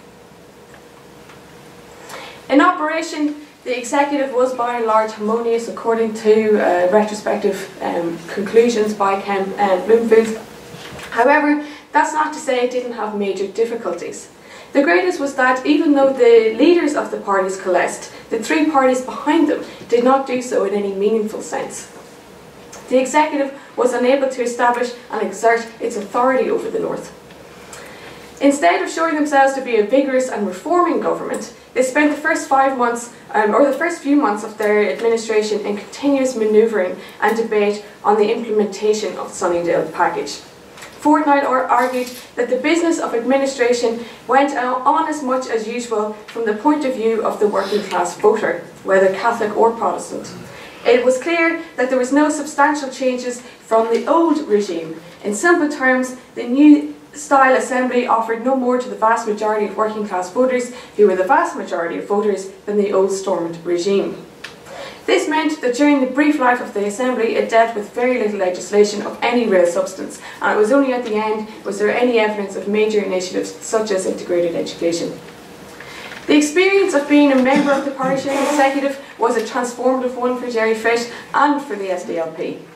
The executive accentuated the divisions that already had existed between Jerry Fitt and his party, as well as his inability to provide effective leadership. In September of 1973, Paddy Duffy and the party commented that there appeared to be far too much party activity concentrated on the party's ideas of a Council of Ireland and too little on the issues of assassinations, internment and military behaviour. Internment then became the main issue for the SDLP Assembly Party to overcome with their backbenchers and with the grassroots support. Jerry Fitt noted in the lead up to the Sunningdale negotiations that those backbenchers who would not get jobs in the executive, and here he seemed to suggest Paddy O'Hanlon and Ivan Cooper in particular, would be inclined to become the conscience of the party, especially on the issue of internment, and they would make it difficult for the SDLP to sell the package to the minority community generally. In addition, it was the raw nerve of the Catholic community. Catholics accepted conviction of terrorist offenders through the due process of law, but they abhorred detention.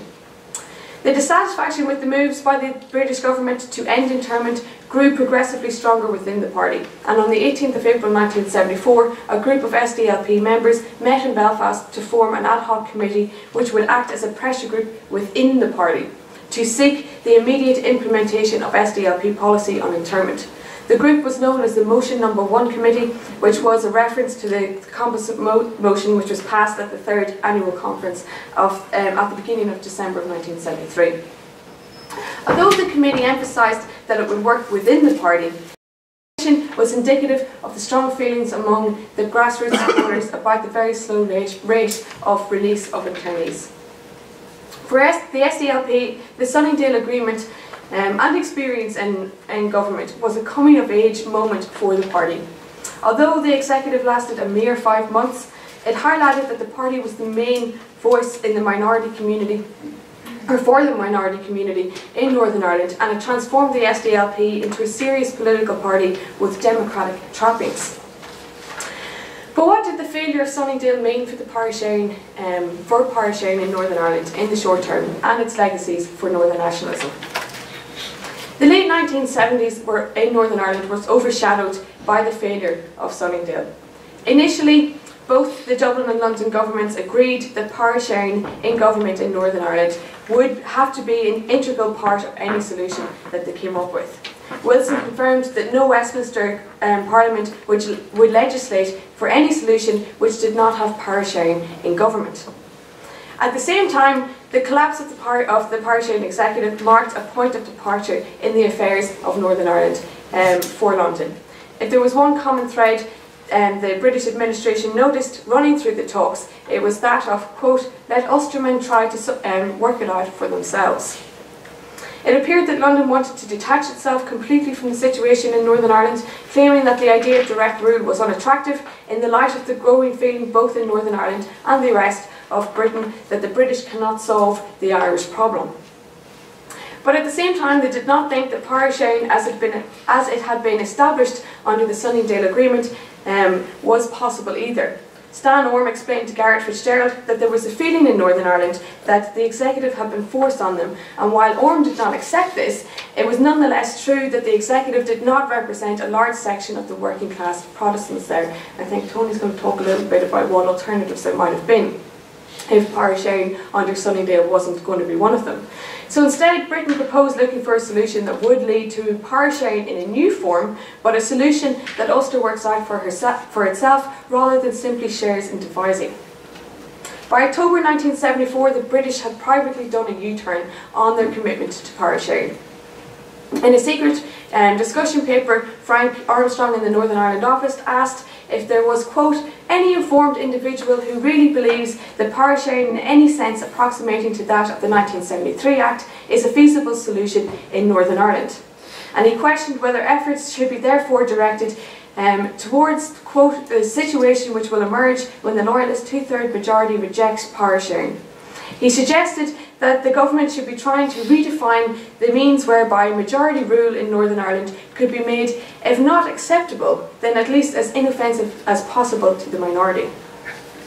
At the party's fourth annual conference in January of 1975, Sean Donnan reported that a united line was taken on the Irish dimension, although Donnan suggested that there might be a geographical split in the party, with SDLP supporters in Greater Belfast believing in favour of placing more emphasis on local cooperation and less on the Irish dimension, which would, quote, certainly be privately endorsed, among others, by Fitt and by Devlin.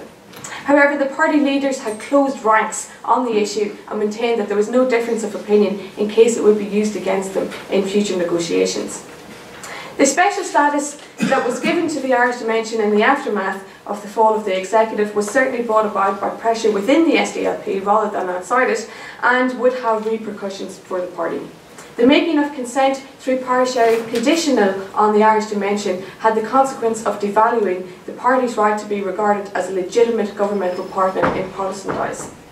In a memorandum by Bernard Crick, who was a political advisor to the Constitutional Convention which followed Sunningdale, Crick noted that, quote, that power sharing, quote, power sharing does stick in the unionist gullet, coalition not. The SDLP are getting warrants to this, Devlin and Fitt certainly, but Hume still a bit mystical on power sharing. The main problem for the SDLP, Crick pointed out, was that they had committed themselves utterly to power sharing as the prize.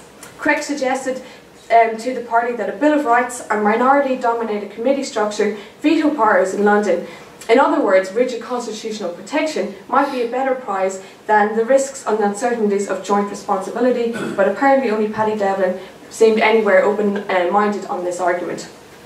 The complete rejection of power sharing and an Irish dimension by Loyalists after Sunningdale proved to be a major dilemma for the party.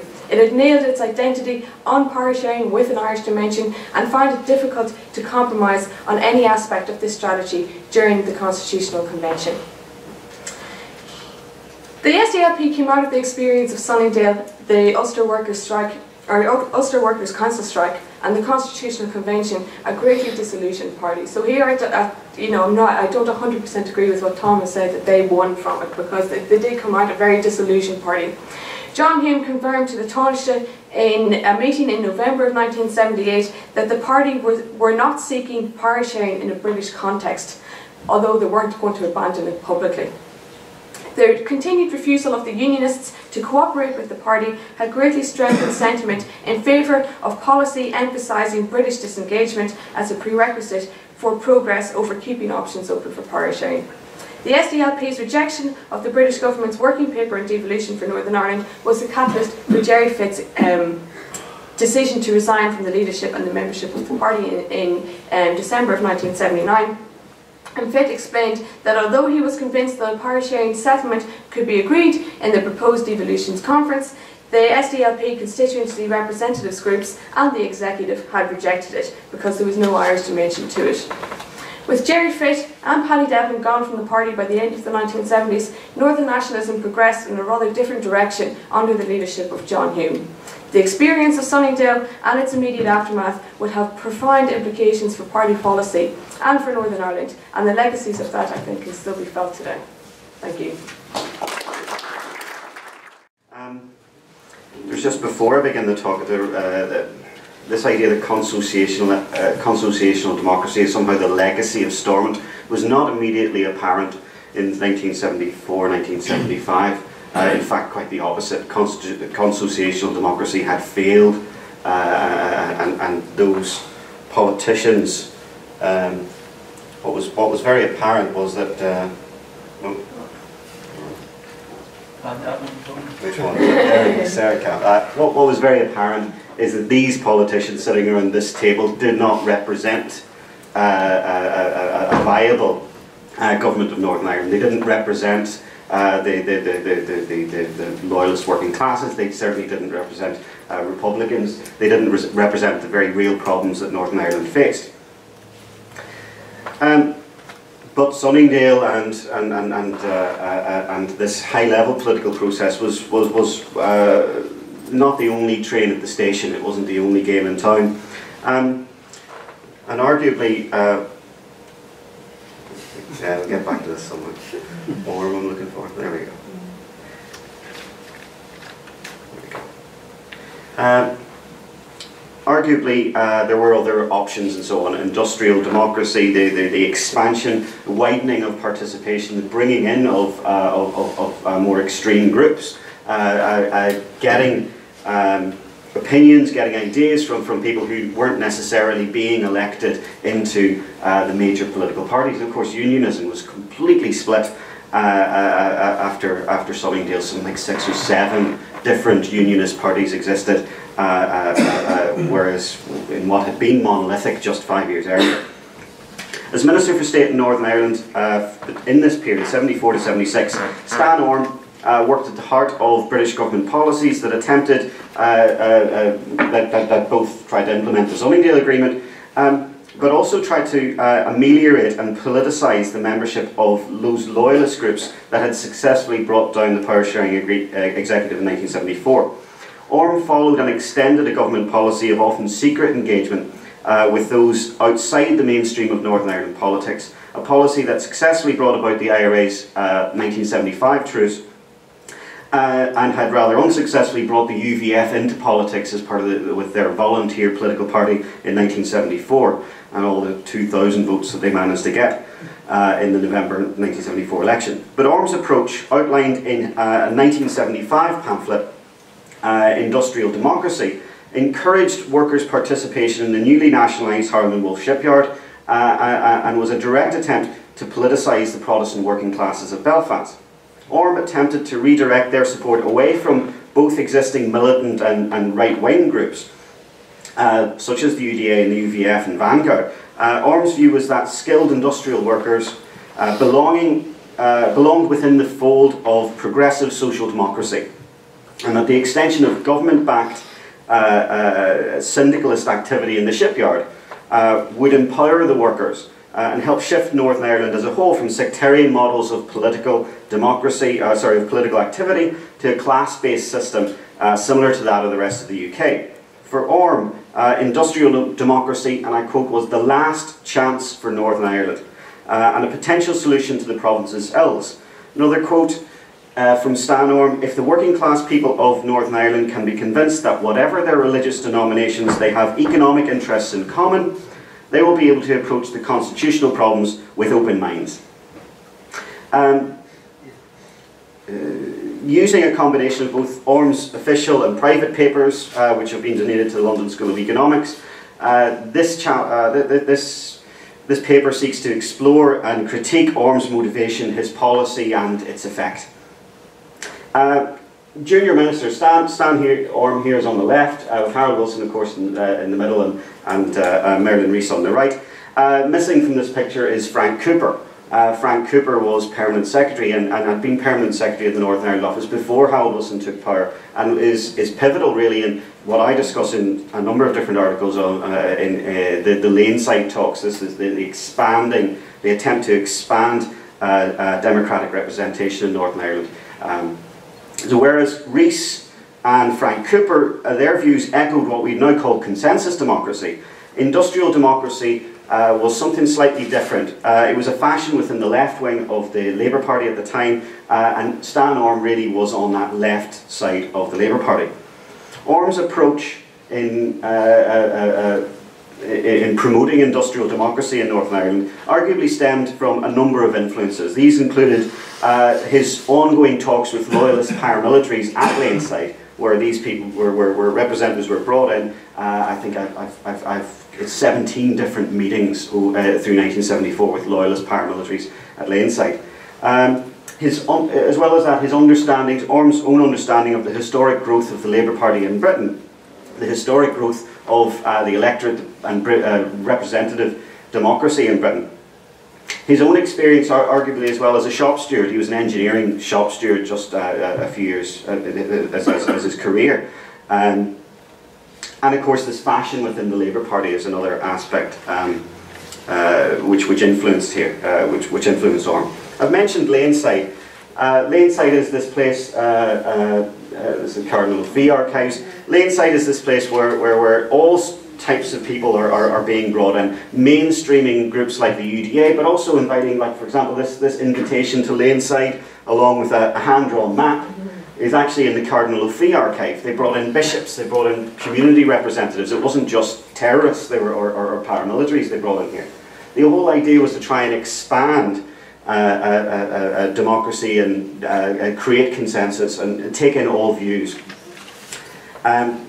It's now, Laneside is somewhere in that picture. I think it's now the Gair Guides headquarters in Craigavon.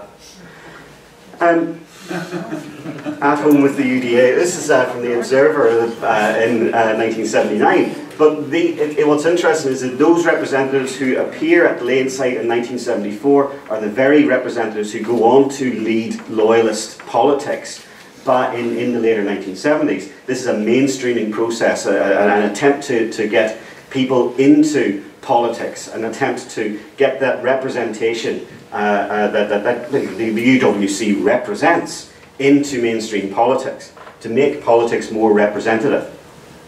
I like the sofa here, and of course several of the members of the UWC there.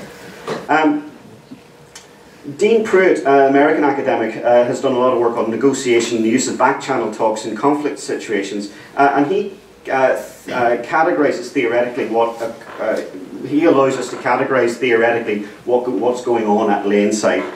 For Pruitt, there are 5 general and overlapping strategies available when dealing with terrorist groups, and they are either capitulation, combating them, isolating them, marginalising them, or mainstreaming and negotiating. Whilst Pruitt never talks of victory or defeat, state actors, he believes, are much better at marginalising and mainstreaming and negotiating to end conflict by granting concessions to supporters in an effort to undermine extremist views and to marginalise those. And this can be done with the use of back channels and secret talks to begin with if necessary.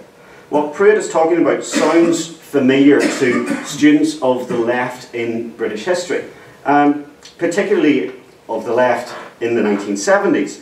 Britain itself avoided violent revolutions, of course, in the 18th and 19th centuries, and the story of the avoidance of that is key to Labour's own understanding of its own history. E.P. Thompson's Making of the English Working Class is one example, but Hugh Gaskell's pamphlet on Chartism, the work of G.D.H. Cole, who was tutor to both Gaskell and Harold Wilson at Oxford, as well as the work of Max Beer. They're all essential in this time in teaching the Labour Party about what it means to be in the left in Britain in the mid-20th century. Asa Briggs noted that the post-war Labour movement considered itself part of a great march across time, moving from the extremes into the mainstream and eventually into government. And although this debate continues, it remains widely asserted today that it was the gradual expansion of representative politics that derailed revolutionary fervour in Britain. This historical process of mainstreaming, which existed within the Labour Party, is what Orme was trying to do within loyalism. Reading the papers of the Laneside's loyalist talk through this lens, we can see that with the coming of the Labour's minority government in 1974, the new Northern Ireland Secretary, Merlin Rees, as well as Stan Orme, set about engaging loyalist paramilitary groups in this manner. Within weeks, Rees had deprescribed the Ulster Volunteer Force, along with Sinn Féin, and opened up channels of communication with both these groups at the Laneside, at their Laneside base. Contacts with the UDA were established through broader umbrella organisations from which paramilitaries were soon siphoned off. Merlin Rees later noted that he had been aware that there were elements inside the UVF, and he wanted to, political elements inside the UVF, and he wanted to siphon these off and encourage these if possible. The collapse of Stormont, with the Sunningdale, with the UWC strike, was followed a year later with, on the 27th of March 1975, with the nationalisation of Harland and Wolff, a £60 million government intervention, basically a buyout of Harland and Wolff, and the publication of this paper. It's a very short pamphlet style paper, not quite worth 60 million quid, but very important in the way that Orme foresaw what could be realised in Harland and Wolff. Worker participation was noted in the Irish News. Harland's last chance was noted by the Guardian and the Daily Mail. The £60 million investment, effectively nationalisation, being turned over to the workers to run. 50%. This document wanted 50% of the board to be made up of workers. Not shareholders, not the government, but actual workers within Harland and Wolff itself. In another context, Labour Party politics, Harland and Wolff and this nationalisation was part of the Ben Foot strategy. Tony Benn was then Secretary of State for Industry and believed that when workers were given responsibility they would behave more responsibly. This, of course, in a period of huge industrial unrest in Britain. For John Callaghan, the historian of the left, industrial democracy was part of Labour's attempts to reform industry, to reform itself in 1974. Workers' cooperatives were being helped by the Labour government at Meriden Triumph in Coventry, the Scottish Daily News, at the KME factory in Kirkby. A quote from Ben at the time: "Parliamentarism is the disease that has infected the Labour Party. Statist democracy was flawed, and therefore the Labour Party was reforming itself using these principles of industrial democracy." Just like the Labour Party, so the Ulster Unionism could reform itself by making itself more representative of its own membership, of its own supporters. Problems with democracy, problems with industrial democracy, arguably come initially, are really part and parcel of the problems with Harland and Wolff more generally. The problem with Harland and Wolff is that it had virtually empty order books at this stage. the British, they couldn't get the orders in, the bulk carriers, the tankers, for those cranes out there in the mid-1970s. Another problem with it was that the British Labour Party itself, and even the left of the British Labour Party, had no interest in industrial democracy when it was applied to Northern Ireland. They wanted industrial democracy to reform the British Labour Party, not to reform Ulster loyalism or Ulster unionism. And this quite revealing letter from the Institute for Workers' Control to Stan Orme basically makes it clear that at their annual conference in 1975, they didn't really have much room left for the only implementation of industrial democracy in the United Kingdom. That they much preferred having as their guest speaker people like Tony Benn, who could talk about Britain exclusively. Northern Ireland and Ulster unionism and loyalism and so on just wasn't part of their agenda. What really did it for industrial democracy in Harland Wolff was the Labour Party moving more to the centre, arguably to the right, when in June 1975 Tony Benn was moved out of Secretary of State for Industry and into a position as Secretary of State for Energy due to his opposition to membership of the European Union. Wilson at this stage began to allow this movement toward industrial democracy to sink. And of course, in March 1976, Callaghan becomes Prime Minister and actually eventually resigns over the militant left and their support for industrial democracy. And of course, in June 1976, there's very little chance of this stuff getting revived. Roy Mason, of course, talks at, when he becomes Secretary of State and talks at the Labour Party conference, he states that Ulster has had enough of initiatives, white papers and legislation for the time being and needed to be governed firmly and fairly. This kind of initiative was not what Roy Mason was about. PRONI papers demonstrate that as late as 9th of December 1976, participation in industrial democracy had still not been agreed, that there was a problem that the unions would not agree as to how they would elect themselves into the board, what membership of the board would look like. And to give you an idea of the complexity of this, these are the list of the unions active in Harland and Wolff at this time. Trying to get this number of unions to agree on anything is going to be tricky, to say the least.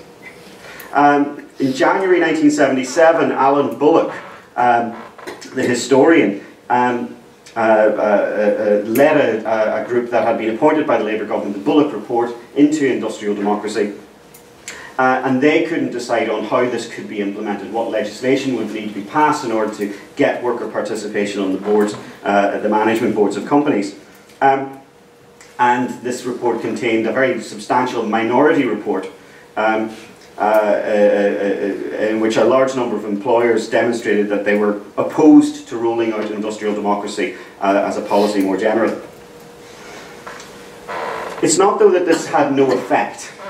It wasn't properly implemented. It was an idea more than an activity or a policy, but demonstrably it did have some effect. In May 1977, with Harland, when the third general loyalist strike was called, it's crucial that, to my point, that Harland and Wolff workers backed their jobs over the strike.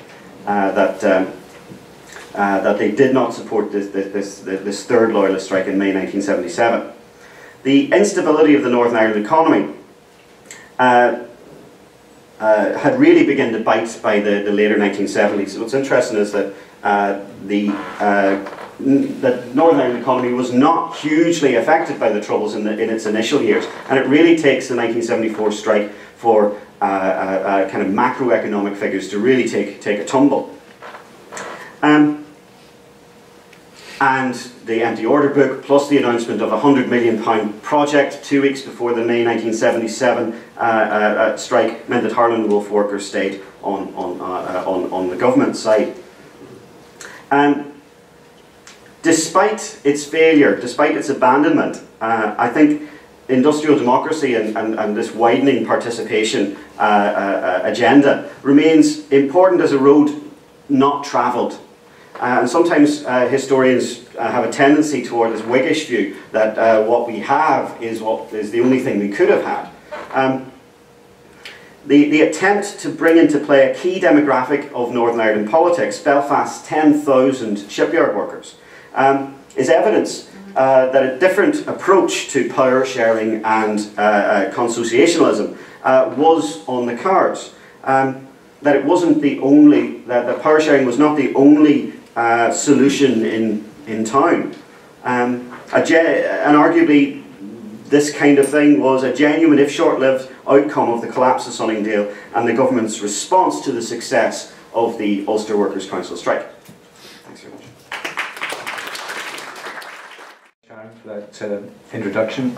Whenever Killian invited me to speak this afternoon, he wanted me to talk on Sunningdale and Northern Ireland's democratic narratives. And I'm coming at this from a rather different angle because I'm not a practicing historian, but want to link up with many of the points that were made in the fascinating papers and the keynote this morning. And so I want to begin with reference to a remark made by Lord Bute, a passing remark made by Lord Bute in his book, Ireland, the Politics of Enmity. And there Bute argues that the failure of the power-sharing executive in 1973-74, and especially the Council of Ireland, was largely the product of three intersecting, mutually reinforcing, and ultimately politically destructive factors. And together they constitute what I would describe as the three A's. The first factor was inflated nationalist anticipation about the course of events, anticipation at odds, as it was suggested perhaps this morning, with some of the practical detail. And as it again was mentioned this morning, is probably best immortalised by the remark of the SDLP's Hugh Logue to a Dublin audience that the Council of Ireland was the vehicle that would trundle unionists into United Ireland. That anticipation, nationalist anticipation, encountered secondly heightened unionist anxiety about what was being proposed, not only in regard to the Council of Ireland, of course, but about the implications of power sharing for their view of what Northern Ireland actually was. Again, probably best immortalised or summed up for you by the WC poster proclaiming Dublin is just a Sunningdale away. And thirdly, both anticipation and anxiety were responding to exaggerated official assumptions in London about what was politically achievable, where briefly, one supposes, it was thought that William Whitelaw had delivered a solution to this particular Irish problem, and a solution to which the Prime Minister of the day, Ted Heath, was quite willing to disengage from as he turned his mind to other problems. But to these three A's I would add a fourth, and that's ambivalence. And a fatal ambivalence, as it turned out, one which made the goal of political accommodation within Northern Ireland and between North and South, well, unlikely. And probably best captured by the Irish Attorney General's insistence that, well, irrespective of any declaration that be made publicly, no one could really doubt the constitutional claim to the 6 counties still remained. So together these 4 A's presented a likely scenario for instability, and the sustained terrorist campaigns, which I think Tom mentioned was a sort of violent backdrop to all of this, these sustained terrorist campaigns of Republicans and Loyalists. Interestingly, it seems when you reflect on it, interestingly, albeit in their very different ways and their very different traditions, understood Sunningdale to be a piece of British neo-colonialism. So the violence and the political instability, well, it made a perfect template for collapse. But as the historians this morning, when they were engaging with these issues, I think it made it very, very clear that, like any event in contemporary history, Sunningdale is both contemporary, because some of us here actually lived through those events and they seem still very clear to us. I mean, my daughter is going through her first election campaign at the moment. It's all very intense and all very real to her. And I remember this was the period in which I came into the voting cohort. And to me, this period still has that intensity which subsequently perhaps other events did not have. So people lived through it. It's a familiar story, as is the undoing of the Sunningdale settlement. But it's also history.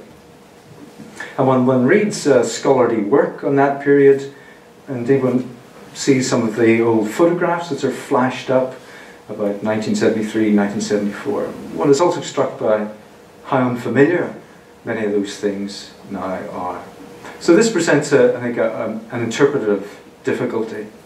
I think it means that when we look at these events, we should be cautious to avoid overstressing or overemphasizing either what is familiar, as if Northern Ireland represents Groundhog Day, or indeed what is unfamiliar, that is the new beginning which was proclaimed after 1998. Because the familiar story all too easily suggests that failure was inevitable. Well, after all, we do know how things turned out.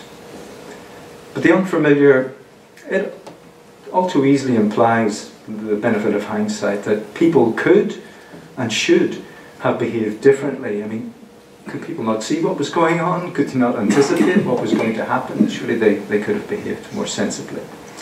So the interpretive question is, how do we do justice to the contemporary, that is to the time that was in it, and to history? History as disciplined, evidence-based thinking about that time. Now, Aaron mentioned my interest in things English, and I was reading in another context G.K. Chesterton's A Short History of England, which even before E.P. Thompson put it much more succinctly and much more famously, was an exercise in attempting to save people's stories from the condescension of posterity. Chesterton puts it this way, and puts it quite pithily. He says, "We may find men wrong in what they thought they were, but we cannot find them wrong in what they thought they thought." In my own work recently, and also in collaboration with colleagues in Archive, of whom Tom is one, I've been trying to work through how historians might contribute to what is now called contending with the past. And it's self-evident, you might think, but I don't think so. For the past and the history are often confused. I don't think they are the same thing. Now, it's a very complex topic, bringing into philosophy, history and politics, and it's the subject of a very different paper than today's. But I think Chesterton's formulation provides a hint to the distinction, but also how it might be addressed. Because on the one hand, when we do reflect on an event like Sunningdale, I think it's important for us to accept what people thought they thought. Why? Well, because it's a matter of record.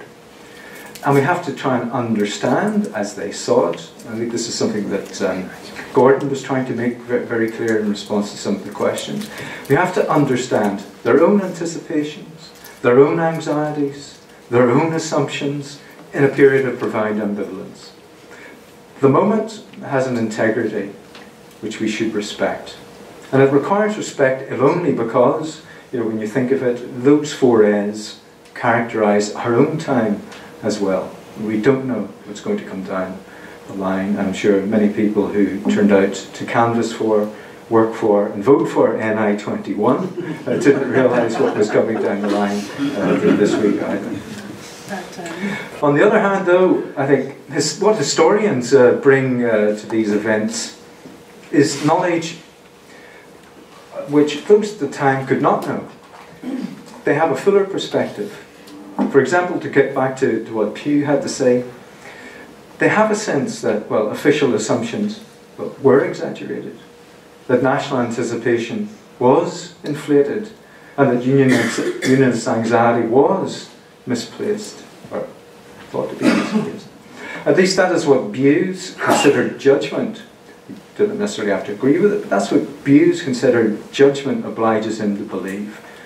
Not as a past simply remembered, but what the historical evidence obliges him to believe about what that situation was like. Now, Chesterton makes a further observation, and he notes a familiar paradox. It's one that we're very familiar with. And the paradox is that the past is always present.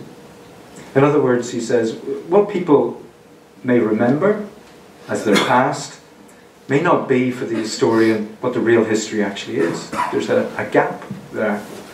And the term of art, when speaking of this present past, politically at least, is narrative.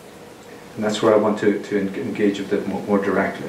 Because narrative is more than just memory. Political narrative involves memory, of course, but it equally involves artifice. It's a construction. It involves calculation, yes, and above all, simplification to make sense of a very complex events. And I think one can say with some justification that what distinguishes narratives, much more so than anything else, is that they put words into the mouth of history. So let's look back 40 years and try to capture the moment. On the eve of the Troubles, for those of you who are interested in the history, and here's where history and political science intersect, Richard Rose conducted his groundbreaking survey of public opinion in Northern Ireland, the first serious exercise of its kind. And the term he coined for Northern Ireland, as you probably well know, was governing without consensus. And rereading Rose, I still think it is one of the great texts of recent political history. Rereading Rose, two contrasting democratic narratives are very clear. And what Rose brings is social science rigour to what a few years earlier Barrett and Carter had identified as sort of two contrasting histories.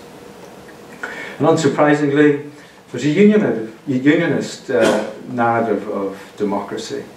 In a very Whiggish fashion, we heard that term this morning, in a very Whiggish fashion, it proclaimed Northern Ireland to be the best possible of all possible worlds.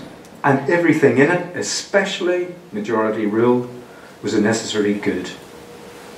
And it was also infused with another Whiggish element, which associated Protestantism with liberty and Protestantism with prosperity.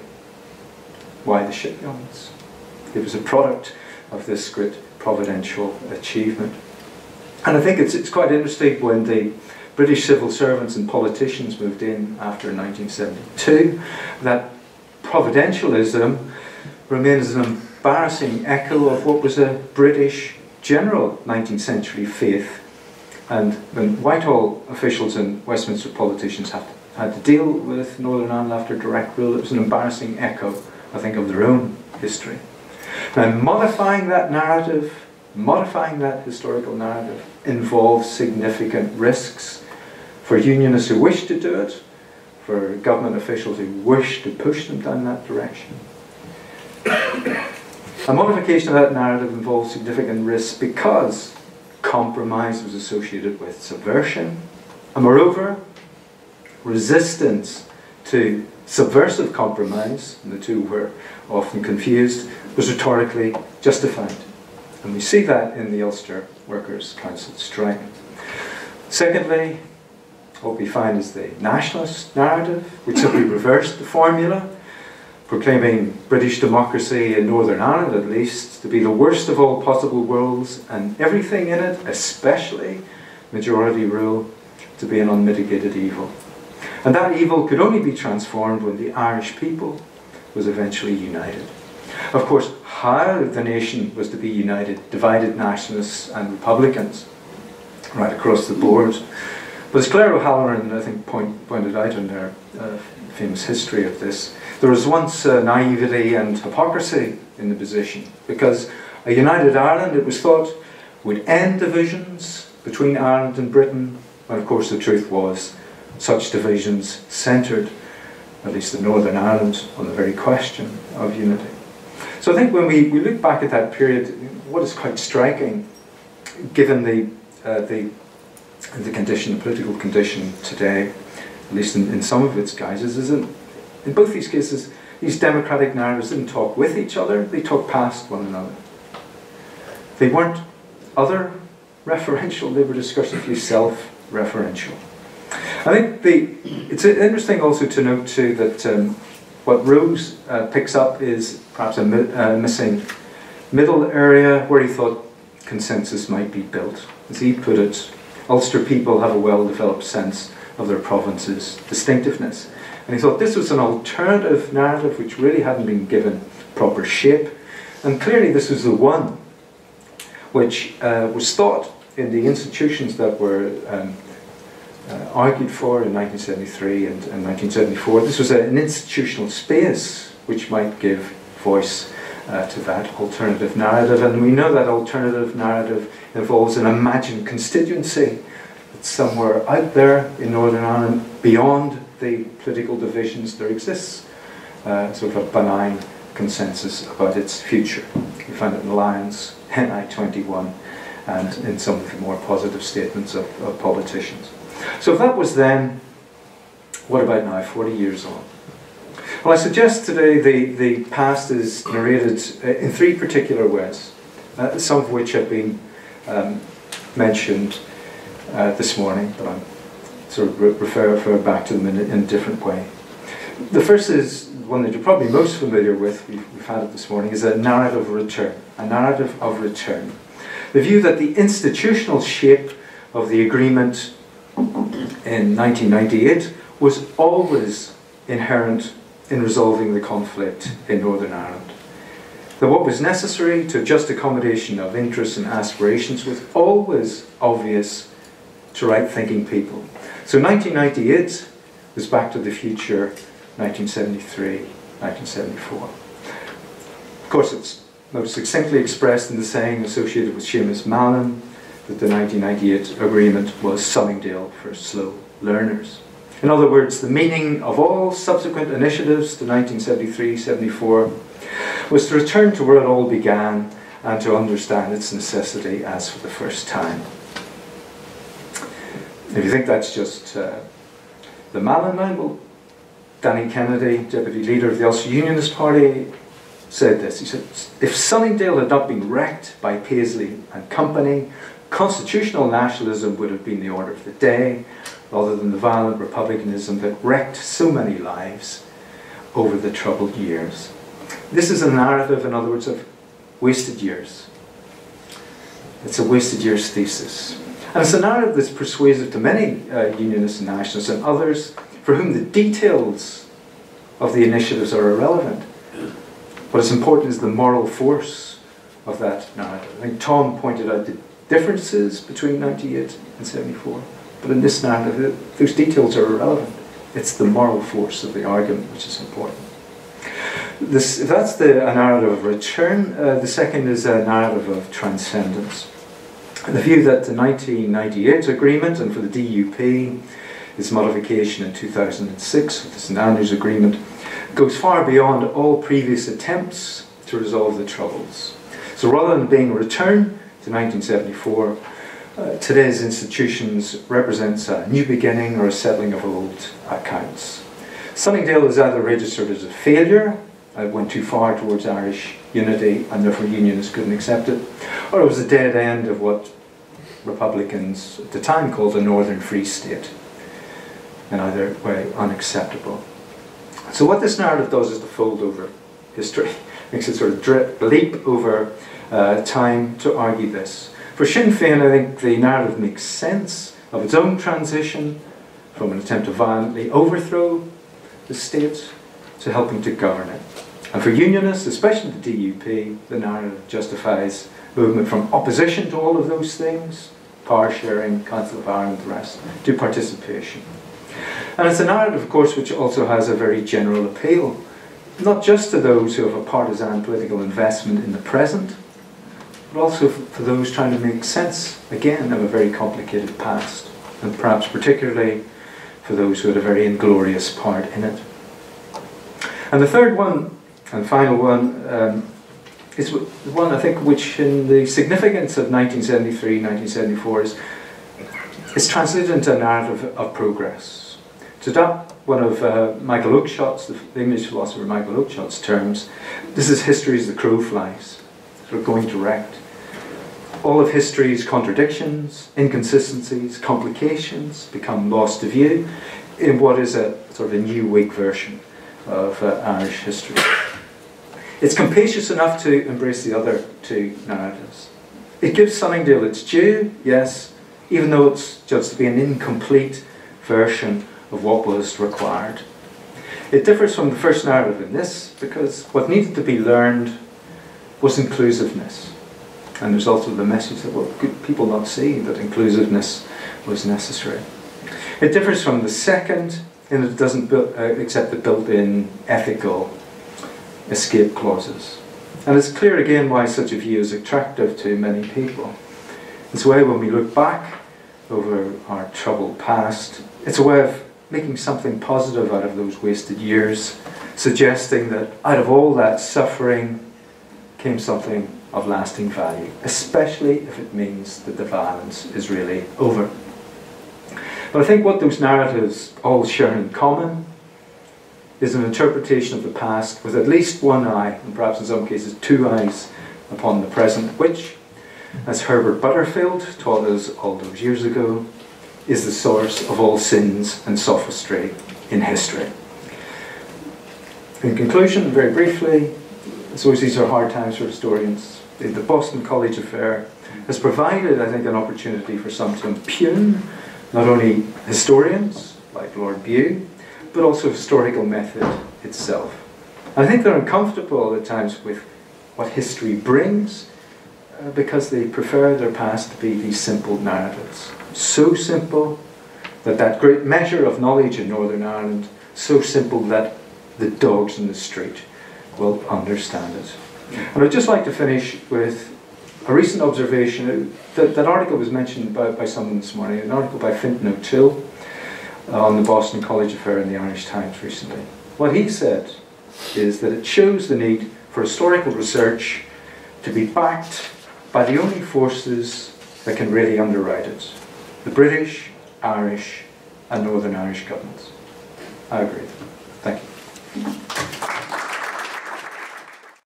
Good afternoon. I should stress from the outset this isn't a traditional conference type paper. Instead, Killian's invitation to come along today was to highlight a resource that we've been able to add to Cain in recent years through a partnership we've been able to develop with the two archives on the islands of Ireland. And amongst those resources are some documents and material directly relating to today's conference. And I was sitting down at the back of the room in the morning session.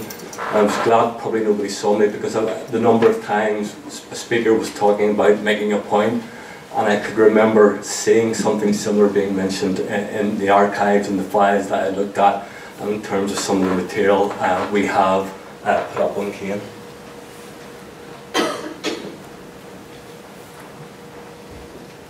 Now, before I go on to illustrate the talk with some examples from the type of material, the range of material we put up on Cain, I often, in situations like this, I feel as though I have to give a little bit of background, a little bit of detailed introduction.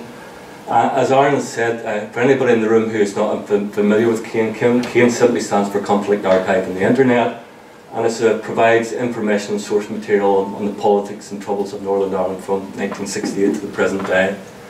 It's hard to believe the project began back in 1996, and the online site itself first became live in 1987. And Cain is now grown into the internationally recognised online resource in the Northern Ireland Troubles.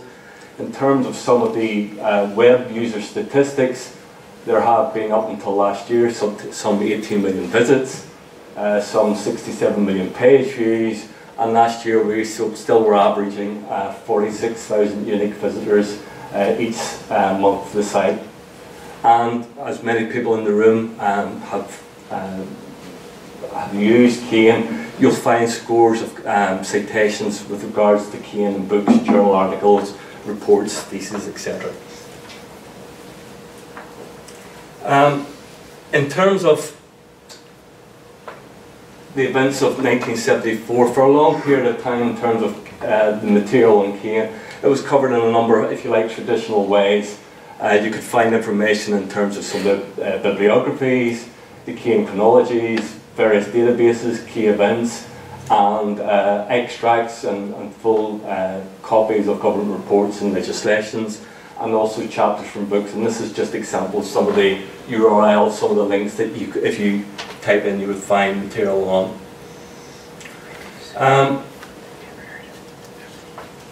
In addition, however, since more or less the beginning, CAIN has always sought to work with different people, different groups and organisations to make relevant information online to a wider audience. We've done that through something called associate site status on CAIN. An example, most recent example of that comes in October 2010. After working with the Public Records Office, we were able to launch PRONI records on CAIN. And basically what we have here is a selection of digital versions of public records held here at PRONI. And in terms of the material selection, they were largely drawn from the annual release schemes and relate to the troubles in politics post-1968. Currently there are just over 830 records on CAIN, and we're currently covering the period 68 to 1982, and we're in the process with David and his colleagues' cooperation and his assistance. We're currently going through the 83 and 84 material, and hopefully they'll be made available later on this year. Through that work with PRONI, I think largely through David at a conference here, staff at the National Archive in Ireland became aware of the new section, and they contacted CAIN to see if we would be prepared to work with them to develop something similar. And initially we began a pilot project to digitise a selection of Irish government records, largely covering the period from 65 to 69, Lamass O'Neill, up until the outbreak of the Troubles in the summer of 1969. That new section in turn was launched in 2012 with just a relatively small selection of material, just over 100 items. However, we were keen to try to develop that and take that project further, and about 2010 CAIN applied to the Reconciliation Fund at the Department of Foreign Affairs and Trade through its Reconciliation Fund to expand that section. And in just last year, a further 750 items were made available, covering this period, one of the periods we're looking at today, from 70 to 1974. And just last week we had applied again. We confirmed that we'll get another little bit of funding to extend that further, take the period covered up from 75 to 80. And again, as things stand, there are just over 860 records in this on National Archive records on CAIN. And on each slide I just put up a little the front page of both sections. We've tried to make it as easily accessible as possible. There's a little menu at the bar at the top where people can find further information and details on the work. But most people obviously will want to try to find and search, look for material. That can be done through two main ways. There's a search facility where people can search for title, for documents, through title, author, year, or through a keyword phrase search, a little drop down menu, and people will find material there. Alternatively, if they want to do a general browse search, they'll find details of lists by year, by author, and also by the reference number of the document, or the file from which the document came from. Okay, in the time that's left, I wanted to maybe give some examples of the range of material we have. I think I tried to do a quick count last night. There were probably, in terms of this period between on PRONI and the National Archive material, there are probably the guts of 200 documents. You'll be glad to hear I'm not going to show 200 documents in the next 5 minutes or so. But I just wanted to try to give a feel, a selection of the range of material that we have. And I wanted to start off, the first document I wanted to start with what dates back to the summer of 1972. Stormont has been suspended. The British government has been tasked with the responsibility of finding new political arrangements. And obviously during this period of time, all kinds of discussion documents and papers are being produced. And this one dates from August 1972, produced by the Future Policy Group, a group of civil servants at Stormont, which in turn fed into the Green Paper published that were then published later that year, and the subsequent White Paper in the next year. And it's interesting to look at these documents, you know, some of the ideas, some of the concepts, some of the points that people were making earlier on today in terms of if the British government chose to go down the route of restoring devolved government to Northern Ireland, it obviously couldn't take place or couldn't go forward in the traditional standard of what had been there before. It had to be something different in terms of there'd be no return to majority rule. There had to be some kind of effective partnership government in Northern Ireland. And again, second document dates back to November 1972 to a meeting between the two Prime Ministers, Heath and Jack Lynch. And it's just a week or two after the Green Paper has been published. And in this, it's interesting to chart the, if you like, the promotion of that notion of, well, okay, what does this Irish dimension mean? What form should it take? And in this particular document, Lynch argues for a very strong, vibrant Council of Ireland.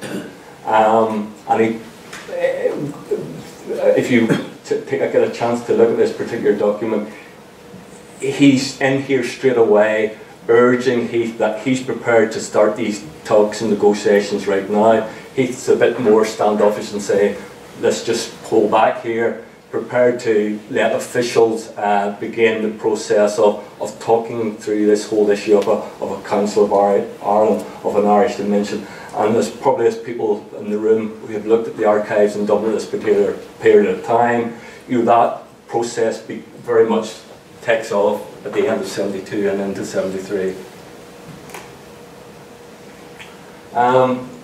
Obviously, again, as one of the themes that's been picked out from this morning's session is this whole notion of this Council of Ireland, how to implement and push forward this Council of Ireland. This is an example of a document produced by Ken Bloomfield for Brian Faulkner for talks with the Irish ministers, the Taoiseach and the Irish ministers early in February 1974. And in a sense, I'm very fortunate in that someone before had come along and underlined all the important points here. But it's interesting to look at this whole that Sunningdale had to be seen in a package. There's this notion that there, as well as the Council of Ireland, there was the whole question of the status of Northern Ireland, this whole question of law enforcement, of security, if you like, the enormity of the task. It still had to be talked through. Poor old Ken Bloomfield is often in the firing line, and probably glad he's probably not here now. I could say, do you remember this, Ken, this particular meeting? In April '74, Ken Bloomfield is sent down to meet with Irish government officials, again to talk through of how this Council of Ireland could be implemented and got up and running. And this is a minute of a meeting that took place, I think, 8th of April 1974. It's quite a detailed note, and the meeting lasts from, I think, 8:30 in the morning to 10:30 in the morning to 6:30 at night. And a lot of it is Ken Bloomfield talking to these Irish government officials, so Ken must have been exhausted at the end of it. But again, he's making the point that this notion of the Sunningdale Agreement, of pushing off the Council of Ireland, but attempting to push it through now is an impossibility. And it's interesting to note, I think at the end of this particular document, the Irish officials who minuted the meeting, drew attention to the fact that, if you like, the Irish government was going to have to be faced with a choice at this particular stage. It could have a functioning power-sharing executive in Northern Ireland, or it could have a Council of Ireland, a strong Council of Ireland. So that was, if you like, the increasing choice to be made. And talking to Gordon before we came in this morning, we were talking about Harry Murray and Billy Kelly.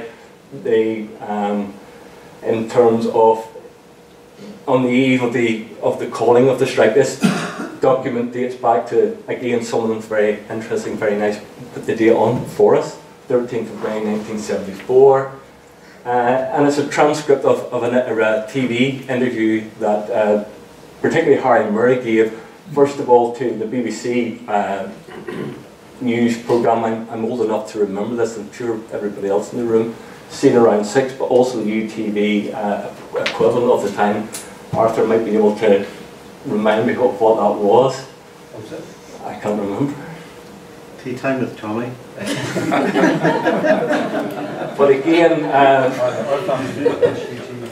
again, on the eve of the strike, again, something I was talking to Gordon Gillespie about this morning, this notion that, you know, Kelly and Murray are making the point, if you like, this is, if you like, unionism has been pushed into a corner, that, you know, the strike is, you know, the final tactic that can be used in this particular occasion.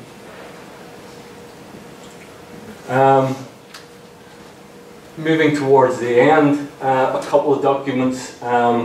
First of all, the one on the left-hand side, dated the 21st of May 1974. And it's a note of a meeting by, I think, Sean Donlan with members of the SDLP. You know, by this stage, the question has got round to, is there a way that the Council of Ireland can be phased in? And it was interesting to listen to the speaker this morning talking about, you know, the different wings and different elements within the SDLP. And that comes through in this particular document, that the SDLP, or the leadership, is trying to sell this, and there's elements within the Assembly Party who are very much opposed to what's being pushed forward and suggested. The document on the right-hand side, coming from PRONI, is minutes of the final executive meeting on the 28th of May 1974. And it, if you like, it crystallises the dilemma that's being faced by the executive. Faulkner and his unionist colleagues are saying the executive is no longer sustainable. They want to begin to either directly or through intermediaries talk with the Ulster Workers Council Strike, and the SDLP and the Alliance representatives being very much against that and very much opposed to that. Ken Blundell's probably thinking on that loyalty or something, I don't going through these. But again, this is in July 1974, Ken Bloomfield must have been asked to, if you like, to give his views, his perspective of the power sharing executive and the arrangements that had been put in place in 1973 and 1974 in this particular document. And again, it's a very useful and insightful document.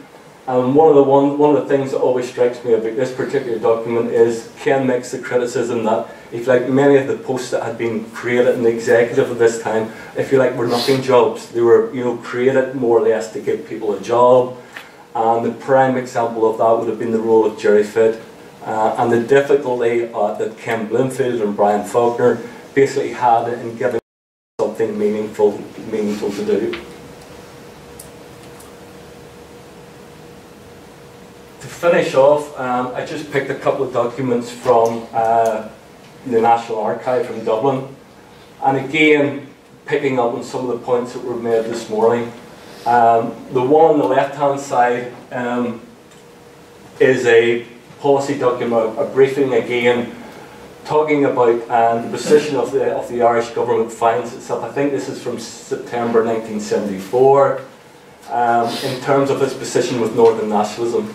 The belief, the argument is being made here that there's a dangerous split emerging between Dublin and the SDLP, and as there should policy be changed or rethought to bring the two closer together?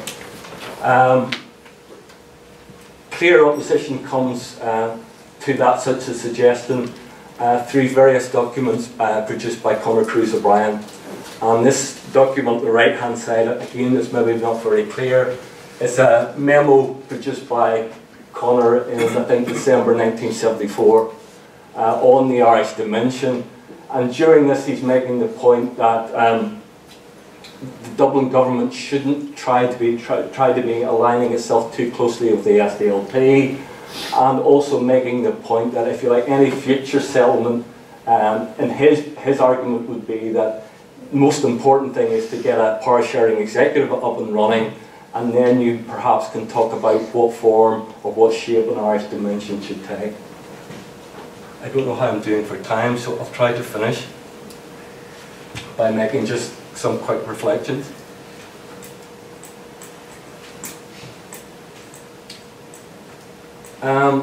I guess when David and I sat down to talk about this back 5 or 6 years ago, we were agreed that this wasn't a, given the limited resources on both sides, it was never an attempt to digitise every item. You've all been in the archives looking through files, and you basically would want to photocopy everything or scan everything, but you have to make a choice.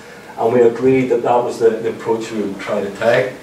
I guess to try to speed up the process, to make the process slightly easier from my perspective in selecting and digitising material, I was keen to use existing resources out there. So in terms of the highlight list produced by PRONI, by the National Archive, but also existing resources on Cain, and also I've used, just as a guide to push me in the right direction, some of the key academic texts out there. For instance, Tony's book was particularly useful at that particular, to try to focus in on some particular files. And I guess from both parties in this agreement, what were some of the benefits we hoped to gain? Obviously for Cain, our hope was that if we were providing our users, we were hopefully trying to give them a further insight into some of the key developments of this particular period. And also I think from the two archives' perspective, I think they wanted to make people aware that this material is there. And therefore we tried to identify resources that researchers might want to use, or follow up with a visit to PRONI or the National Archive itself. And I should have said it during the presentation that on each of the documents, any document you'll find, there's also a little file number, so people can immediately identify where that particular document came from, the file it came from, and hopefully if they then want to go and look at the resources themselves, they can do so. And I guess also, putting on my academic hat, finish with, we wanted to hopefully, we believe that by making this material available, it would be a useful additional teaching resource to academics out there who are trying to teach students on the intricacies of this particular period of Irish history. So that's me. Thank you for your attention. Okay, good afternoon everyone. I'm Dave Huddleston from the Public Record Office. Can everybody hear me? Yeah, my 12-year-old daughter always says I speak far too loudly, just to make sure that you can definitely hear me at the back. I suppose just to extend the welcome earlier to the Public Record Office, and just to give you a little bit of background. PRONI is a division of the Department of Culture, Arts and Leisure, and Carol McKillen, the Decal Minister, is Keeper of the Records under our legislation. Just to then move on and say a little bit about the legislation. PRONI was founded by statute in the aftermath of partition and the destruction of records in the forecourts. It was probably one of the earliest and perhaps one of the more enlightened pieces of legislation enacted by the new Stormont Parliament. The first deputy keeper, rather appropriately named, was a Dr. Chart from the Public Record Office of Ireland. The 1923 Act it's a very broadly framed piece of legislation, and it established a national archives for the new state to receive the records of the new central government, the Northern Ireland Cabinet, the Department of the Prime Minister, other ministries and the courts. So that's one part of the legislation. suppose then there was also a focus on private records, led by Dr. Chart and the first governor, the Duke of Abercorn. They were aware, obviously, of the destruction of records that had happened in the forecourts, and that was they really wanted to build up the sort of the private records holdings. So then we have a very important collection of private records that would really equate to the sort of manuscripts department of a national library held here in PRONI as well. And then the other aspect is that we're sort of county record office, like the county record offices that we're developing in England and Wales for the 6 counties in the north. So we receive we have the records of the old county councils, the urban district councils, workhouse records, asylum records. So that's just to give you school records. That's just to give you a little bit of sort of a background to PRONI. So then just to, I suppose, take a few minutes, and I've got a few images as well, and I'll probably overlap a little bit with Brendan, but hopefully not too much, just to explore some of the official archives that we have in PRONI, how they've come here, how they're released, and how they're structured, really, I suppose, to give you an archival perspective and how we present the information.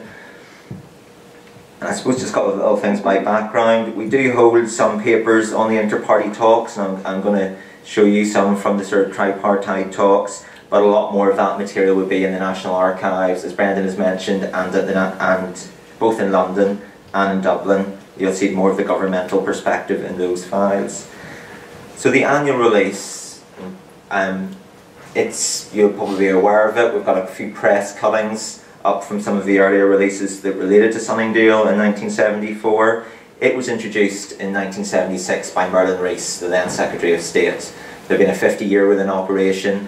He more or less overnight implemented a 30-year rule and probably caused absolute panic in PRONI or the civil servants at the time.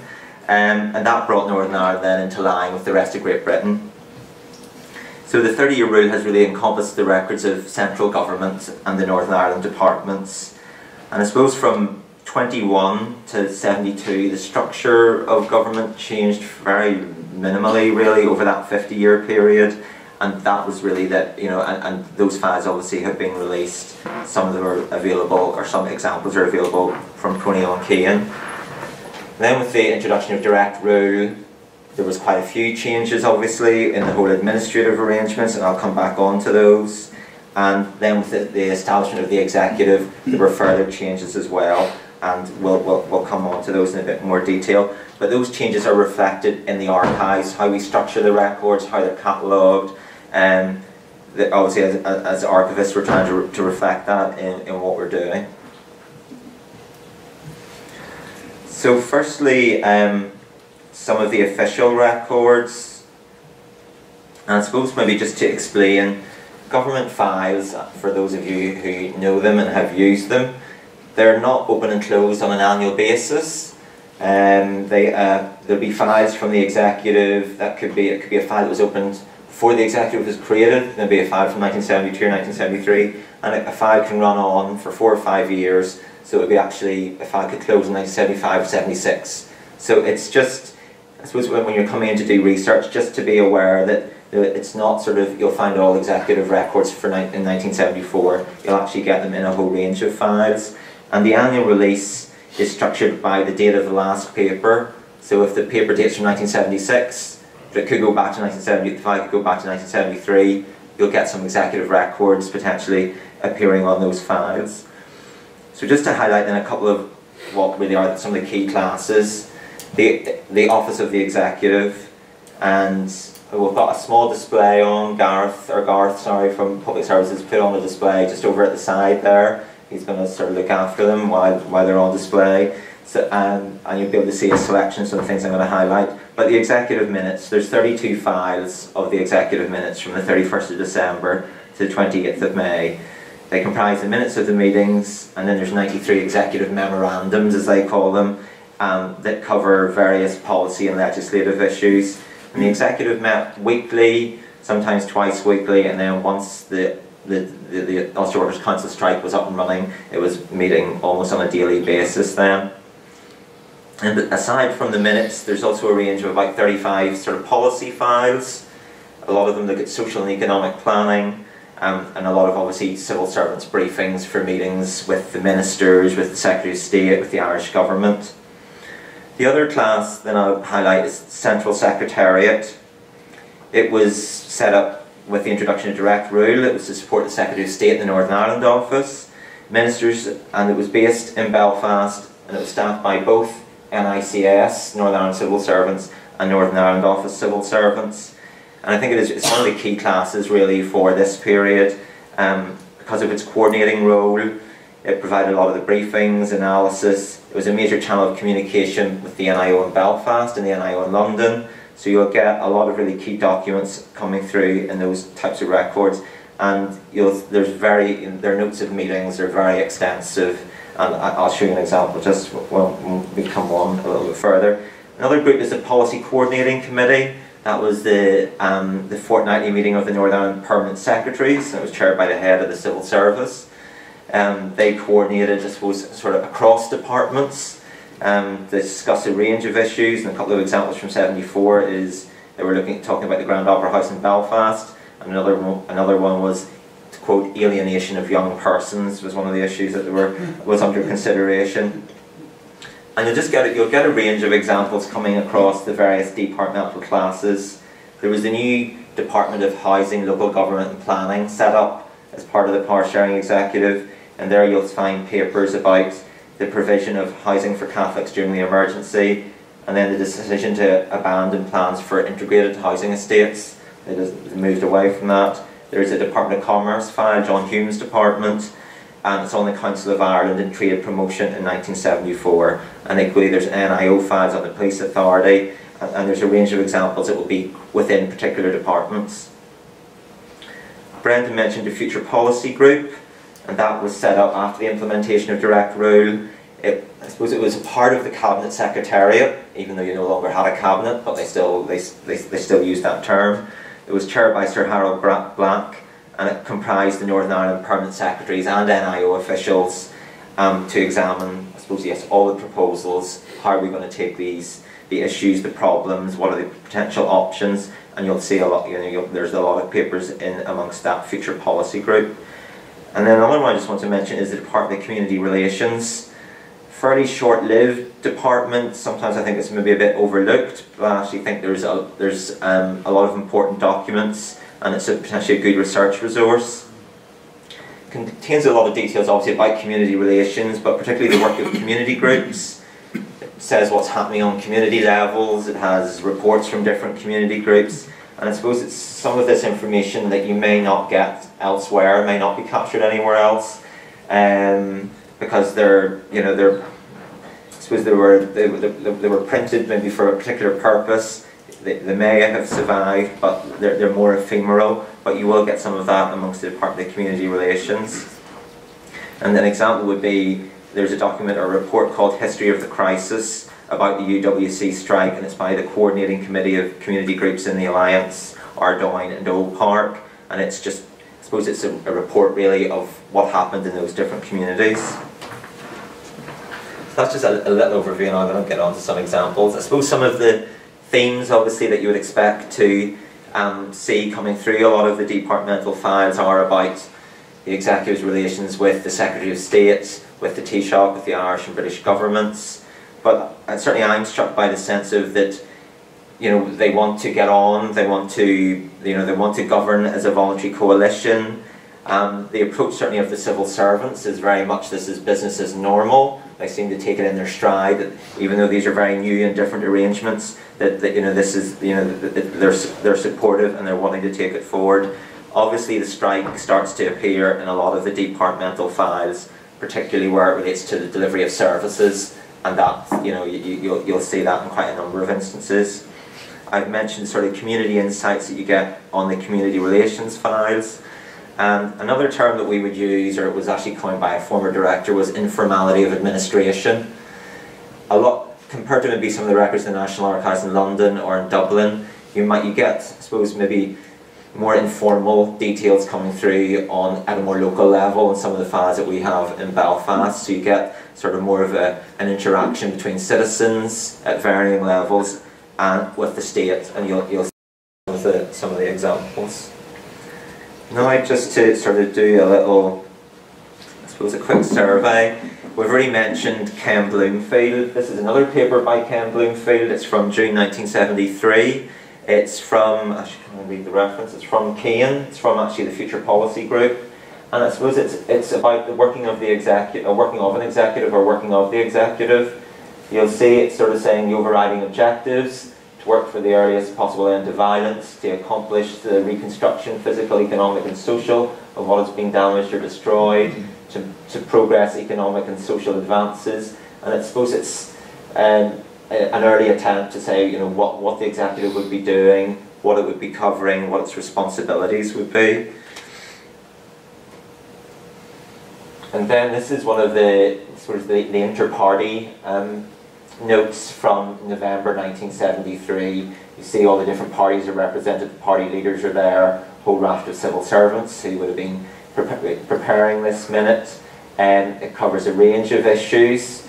Early on it's about the release of detainees, and the Secretary of State saying these releases were not being attached to the formation of an executive, but they would be associated with the Christmas turkey. So it was going to be a release of prisoners at Christmas time, or detainees at Christmas time. And this is really, it goes on, I've used a few examples from the pages. It actually really runs all day. They reconvene, they have breaks, and they come back again. There's a lot of sort of horse trading about which parties will get to pick which ministries. The SDLP are particularly set on commerce, and the Unionists on finance. So it really gets into the whole, I suppose, nitty-gritty. But you see the different personalities emerging, the different views of the Secretary of State, and I think then you get the very positive. No, I'll go back. The very positive conclusion after reading a short press statement. Meeting adjourned, Mr. Fitt, Mr. Faulkner, Mr. Napier personally thanked the Secretary of State for his efforts in bringing the talks to a successful conclusion.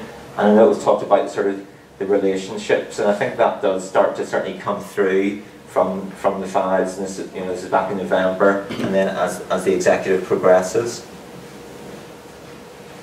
Then this is moving on to the 18th of December 1973.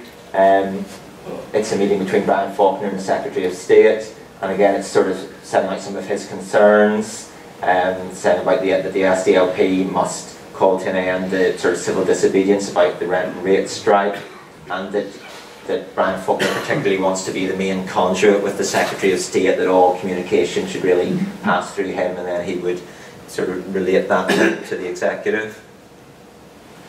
Just a couple of the official documents around setting up with the executive. This is the one relating to the announcement of Brian Faulkner as Chief Minister. And then Jerry Fitt actually gets 3 pages. He gets quite a much more extensive detail. And then all his various attempts to get elected, and then his success. He was sort of triple jobbing in 1974 as a city councillor, as a Strumpet Assemblyman, as an MP. And then I always just like the little bit it talks about his 5 daughters who were known as the misfits. Oh yes. Had to get that in, just. Then again, this is another one from Kane from the executive minutes. This is just the preliminary meeting on the 31st of December on New Year's Eve 1973, and I suppose it follows on from Ken Bloomfield's briefing, and this is sort of setting out what the structure is going to be, what the code of conduct, what the titles of members, all the things that are very important to civil servants. Make sure you have to get all of this correct. And I just like the early use of tippets in 1974 there, obviously something in the days before word processing, and you can see it's actually signed off by Brian Faulkner. It is the original minute. Then this is just a brief, it's actually a paper by Ivan Cooper. It's his concerns about security, particularly in Strabane. And he says, my main concern is that IRA men are openly walking in the streets in Lifford without any apparent action being taken by the Garda, for example. I find it hard to understand why Martin McGuinness can have a meal in the Inter-County Hotel and not attract the attention of the Garda, and goes on then to sort of highlight further security concerns from that. And I think that's the end of January 74.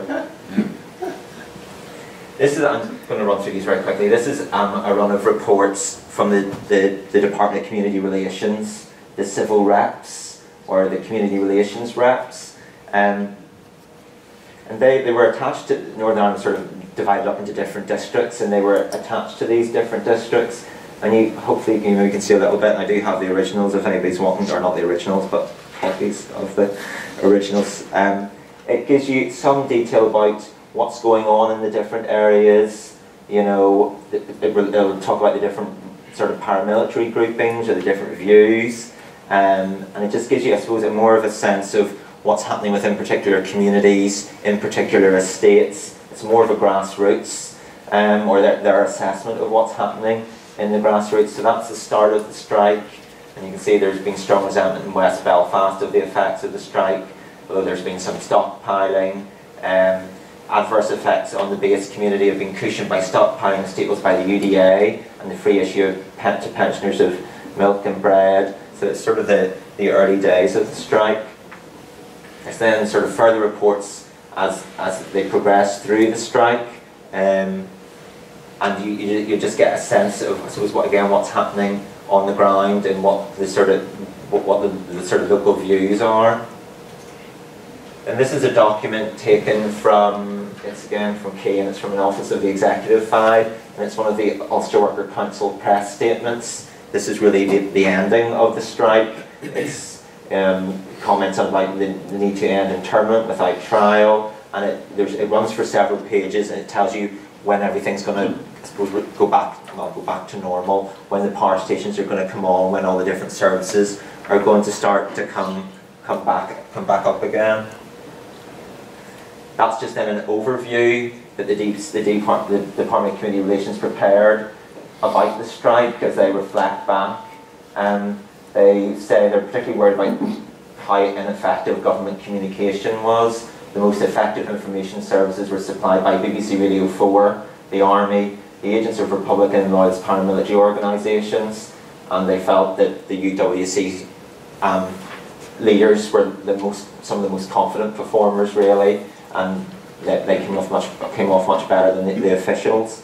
And then again, some summary of the assessment of what happened in Protestant areas and Catholic areas. So again, maybe something you wouldn't expect maybe to see on the official file, but just to highlight those. And then just, I think almost finally, in this very quick run through, this is then a minute from the very last executive meeting, compiled on the 3rd of June, but it relates to the 28th of May. And you can see that sort of, yes, wistful, nostalgic, the ministers exchanged good wishes, expressed their mutual sorrow that the great cooperative, to that point very successful effort which had been made by all, should have ended in this way. And they agreed that they would do everything possible to avoid all personal or political recrimination, and they would not deviate one jot or tittle from the principles to which the executive was founded. So that is a very quick run through the official records. Just then to quickly mention some of the private sources. It mainly falls into two categories: party archives and politicians' archives. The party archives are principally the UUC, the Ulster Unionist Party, and the SDLP. There's a very good catalogue for the UUP, a lot of detail. It shows you even within the catalogue, it gives you details of Brian Faulkner trying to move the party during 1973 and then the resignation in 74.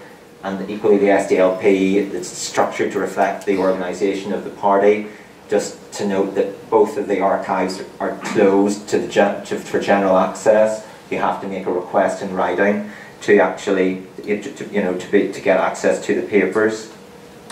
On the politicians' archives, we have a small collection from Brian Faulkner. It's catalogued, but it is something that we need to revisit, actually, I think. Since the death of Lady Faulkner, I think we need to go back and look at the access arrangements and maybe to see what other material is out there and see if we can get deposited. Other unionist politicians that we have are Roy Bradford, Basil McIver, and again some good correspondence from late 73, early 74 about Sunningdale, about the different groupings of unionist opinion and the negotiations. And another one who's not really a politician, I don't think he would have seen himself as a politician, was G.B. New, Gerard Benedict New. He was, I think, the first Catholic appointed by Brian Faulkner to the Old Stormont administration.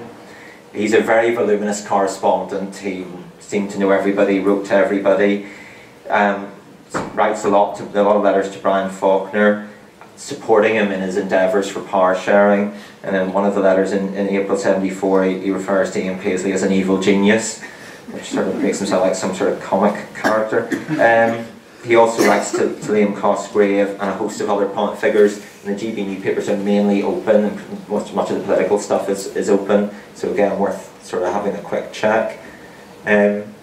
Obviously other institutions, and Brendan's already touched on this, the National Archives of Ireland, obviously invaluable sources for anybody studying this period, the National Archives in London, the FCO papers, the Cabinet Office papers, the Northern Ireland Office papers. There's about 4,000 files now released from the late 1960s up to 1982, available on the TNA's catalogue, the Discovery catalogue, very good catalogue. There's an awful lot about this period, and it's well worth discovering. I suppose just briefly, post-Sunningdale, obviously we have then the Constitutional Convention, and we have a very detailed archive that reflects the convention, and that was released a number of years ago. We're up to the 1982 Assembly. That material is being released, or has been released, and this year we're moving from a 30-year rule up to a 20-year rule. We've got a little bit more time to do it this time, unlike 1976. We've got 10 years to move from 30 to 20 years. So you'll obviously see files about the Anglo-Irish Agreement coming out later this year, files from 1985 and 1986. And then just sort of, well, almost lastly, highlighting again the work of PRONI on Keane, a very valuable resource for the researcher, for both academic and a range of different levels. But also you put a plug in for the PRONI electronic catalogue, that you go in and you can explore the catalogue, you can search or browse if you know what the prefix is. It's a good way of actually to browse through it, maybe rather than doing keyword searches. Government file titling tends not to be the best at times, I have to say. People who've done research will probably be aware of this. You know, miscellaneous meetings is quite a popular title, and you know, it's quite often some of the best stuff turns up in miscellaneous meetings. It's always well worth checking anything that says miscellaneous in the title. So sometimes you do need, it's better to browse the classes than trying to do keyword. You know, you can put Sunningdale in, yes, you'll get some returns, but a lot of it's, I'm sure they weren't doing it deliberately, but it can be masked a bit. And the PRONI website, there's an annual releases page that covers all the, covers all the annual releases, mentions the highlights list that Brendan touched on. Finally, this is just sort of an aside really. This is a document from 1975, which I dislike really. It's about brightening up Ulster. They really wanted to, what can we do here? So far as major events are concerned, it would be important to think really big. Why not have big variety stars, Morton and Wise, Frank Sinatra, and the equivalent cultural personalities? They could have their own concerts, or we could combine them.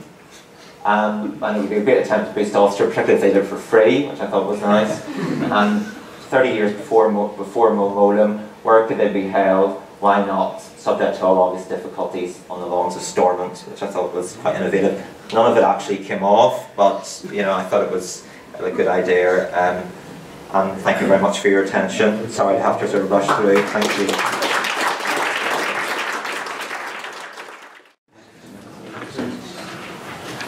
Okay, my name's Killian Grattan, and I'm going to be chairing this last panel. The idea for this last panel was just to kind of keep things a bit informal. I've said to the speakers for 5 or 10 minutes, just kind of your reflections, really, I think. And then we're just going to maybe open it up to the floor and see what people's opinions are. By way of introduction. It's impossible for me to kind of summarise all of the different themes and ideas that's been discussed today, but a couple of things kind of sprung out at me. One was the idea of complexity and divergences. Tony, for example, spoke of the complexity within loyalism. In Brendan and Sarah's paper, we saw also complexities within nationalism. Arthur spoke about the ambivalences and the resonances that continue today, and this was theme of some of the other papers as well, Gordon and Tom's. And really what I was kind of thinking was, well, you know, if these resonances are continuing into the present day, well, what lessons can we learn in that case?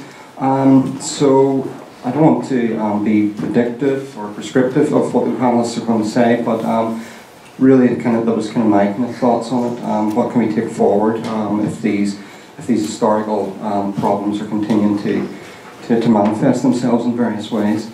We're just going to go the running order. Yes, sorry, I should say one other thing. Yes, Sir Ken Winfield sent his apologies. He wasn't able to make it due to health reasons. So Malachi's first then. Okay. So just do this? Yep. Thank you very much.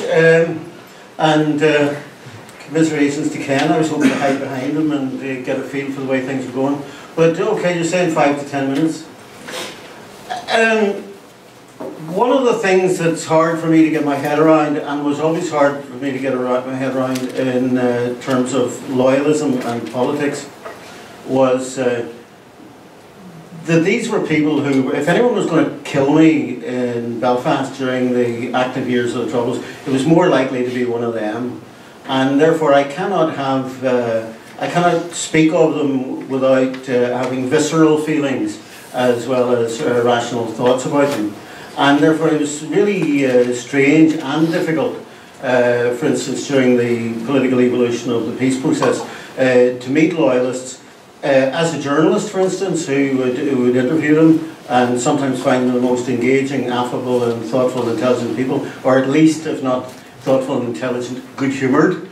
And yet to remember also that some of them not only would have killed me if I'd been straight onto their patch at a certain time, say in the 70s, but had actually killed friends of mine, and some of the people that I was dealing with had names.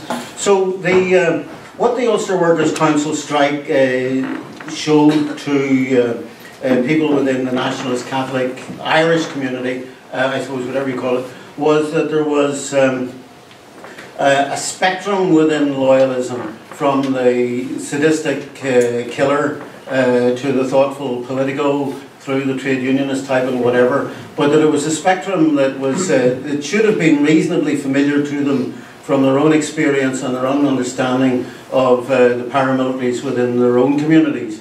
There is no clear dividing line, or was no clear dividing line in those communities between the paramilitaries who would kill and the people at the other end who were purely political, who believed in democracy, who maybe were quite religious and utterly opposed.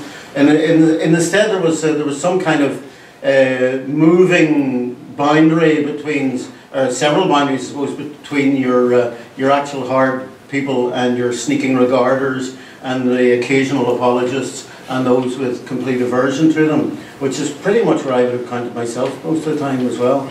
But there were times, and it was clear there were times in Northern Ireland when usually after some kind of trauma, when both communities or one community would consolidate fairly uniformly.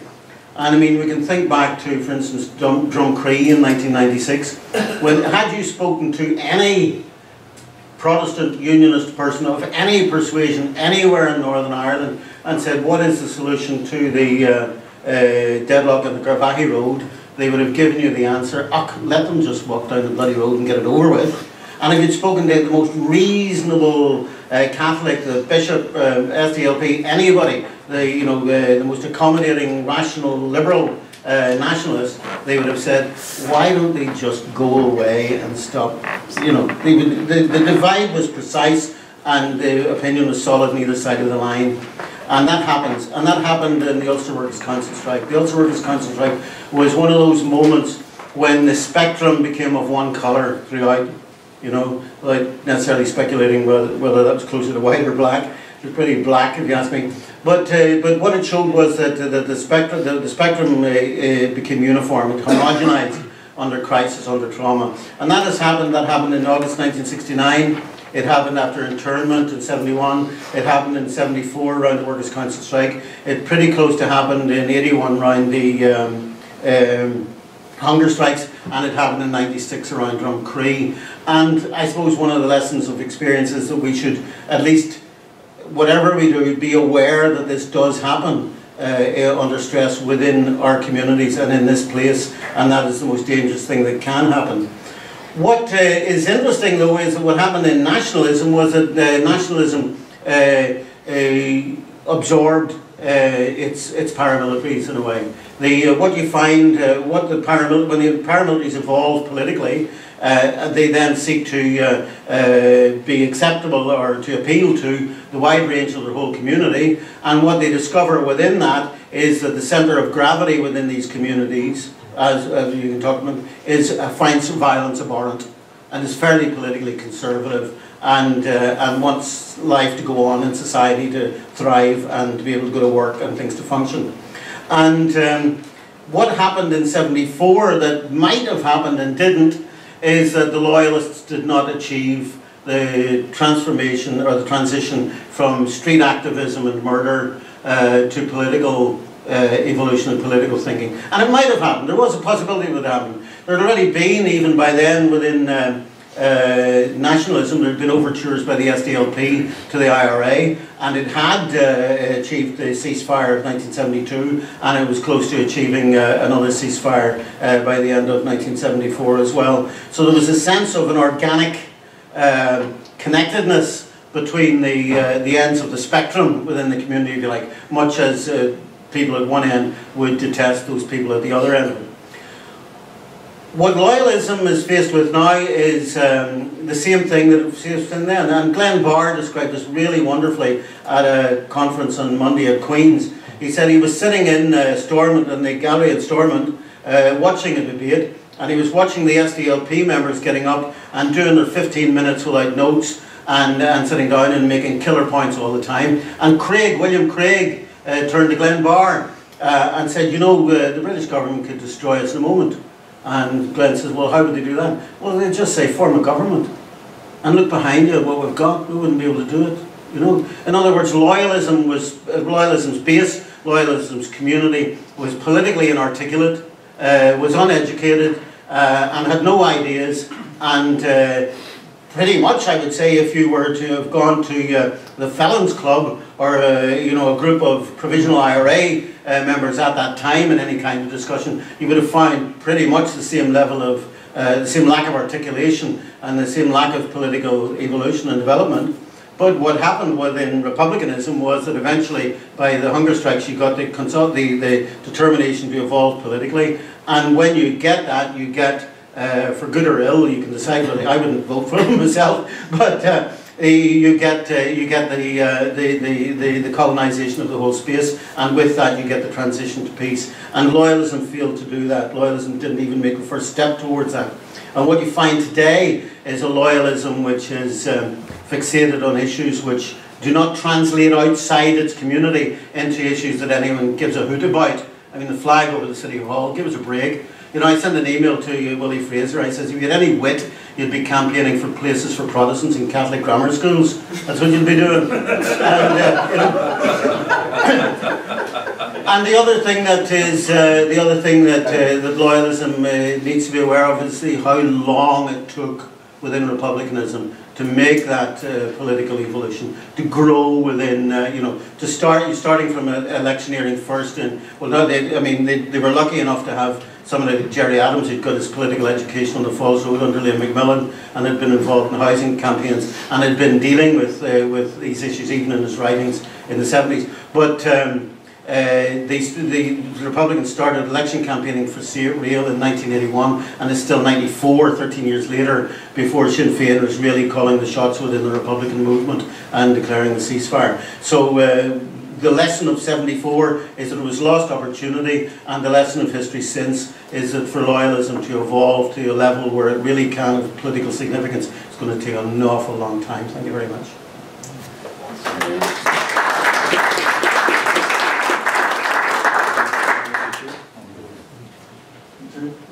Well, I thought Alex was going to come next, so I was resting on my laurels.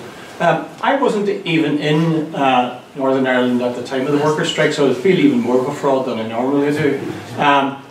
I was thinking though, if I had been, and I had been accompanied by a Canadian, because I was living in Canada at the time, and I was trying to explain to them what the Ulster Workers Strike was about, I would have had to point out that all three of the words in the title were inaccurate to some degree. First of all, it wasn't an Ulster Workers Strike, it was a Northern Ireland Workers Strike. Secondly, it wasn't a workers' strike, except in a partial sense. There were no nationalist / Republican workers involved in that strike. And it wasn't really a strike for many people. It was a lockout. An awful lot of people didn't go to their work, didn't go to buy their bread or their provisions or all sorts of other things, not because that was what they felt in their heart was the right thing to do, but because they didn't want to get killed or get beaten up. So, you know, I think it would help if we were more precise with the title in the first place. Beyond that, I mean, Malachy has covered so many areas that there's hardly any left. One of the things that were listed or highlighted that we should consider with regard to, or the light of this conference, was the notion of alienation, of groups feeling alienated, feeling they have no place, and as a result acting in ways that are undesirable or feeling they don't belong. The answer to that seems to me, at least in part, speaking as a former educator, is our schools. In schools, we give lip service to the notion of community, of cooperation, of working with others. I mean, we have children working in groups in the classroom and so on. But when it comes to the crunch, let you try working in a group during an examination, and you'll fail that examination. Let you even whisper a word of cooperation, and you'll be ejected from the examination. So children learn at an early stage, it seems to me, that the important thing is you and your immediate friends, or your family maybe. That the wider community, or working for the good of the wider community, or working cooperatively, that those things don't really count.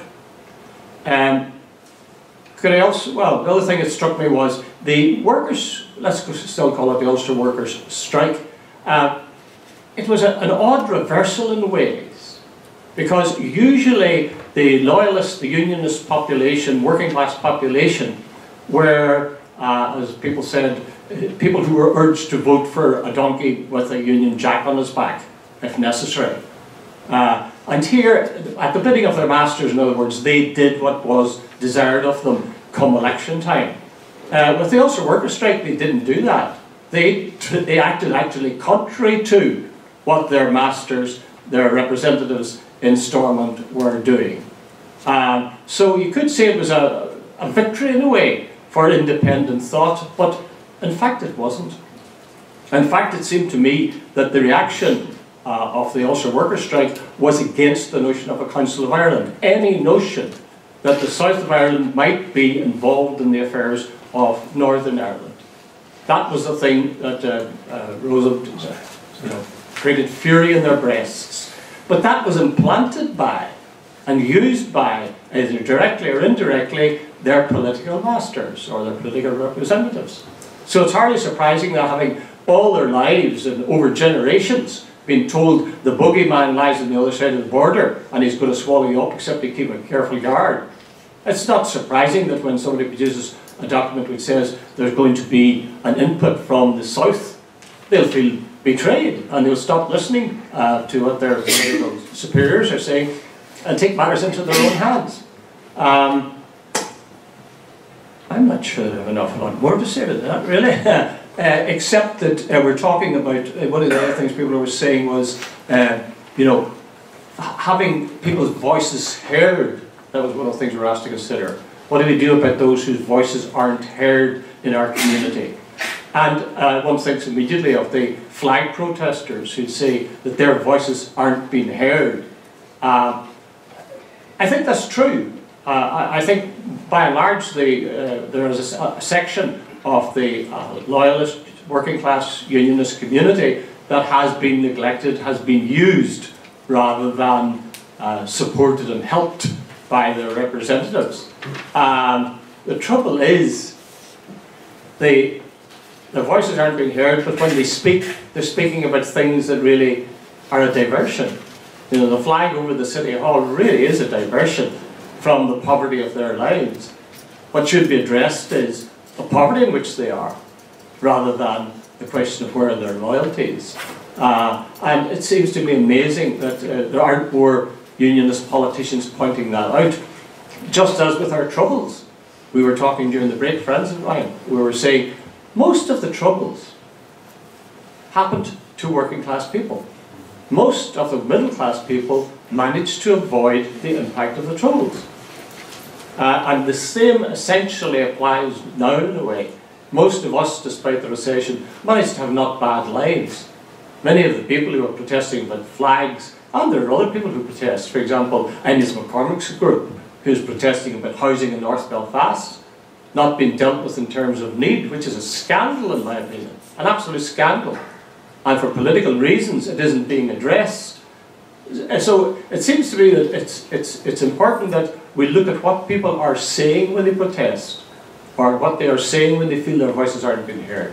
In some cases, I think, in terms of the flag protesters, they're saying something that's really an irrelevance, should be an irrelevance.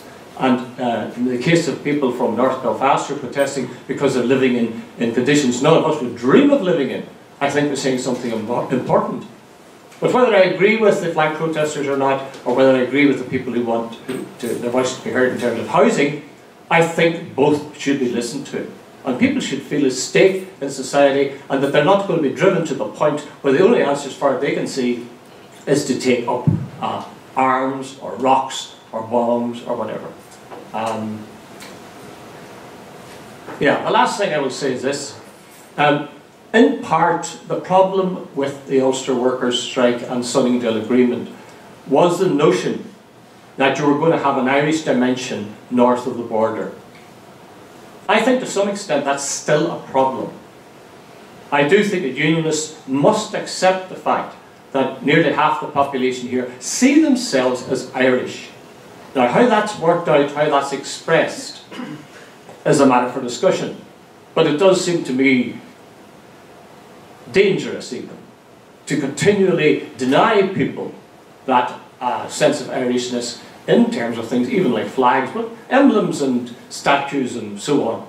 I mean, if you go into City Hall, if you go up to Stormont, you really would not believe the things that changed since 1950.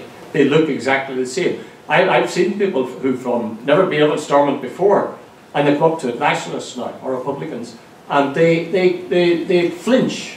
They feel they're in foreign territory, in a place where they're supposed to belong.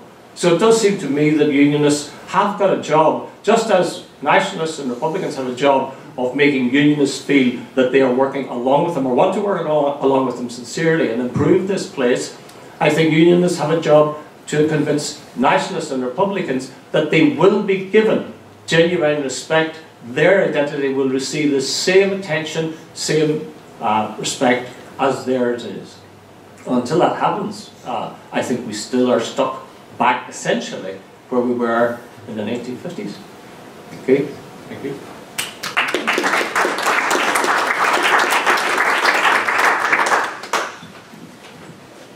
Thank you. May the 14th, 1974 is imprinted on my brain.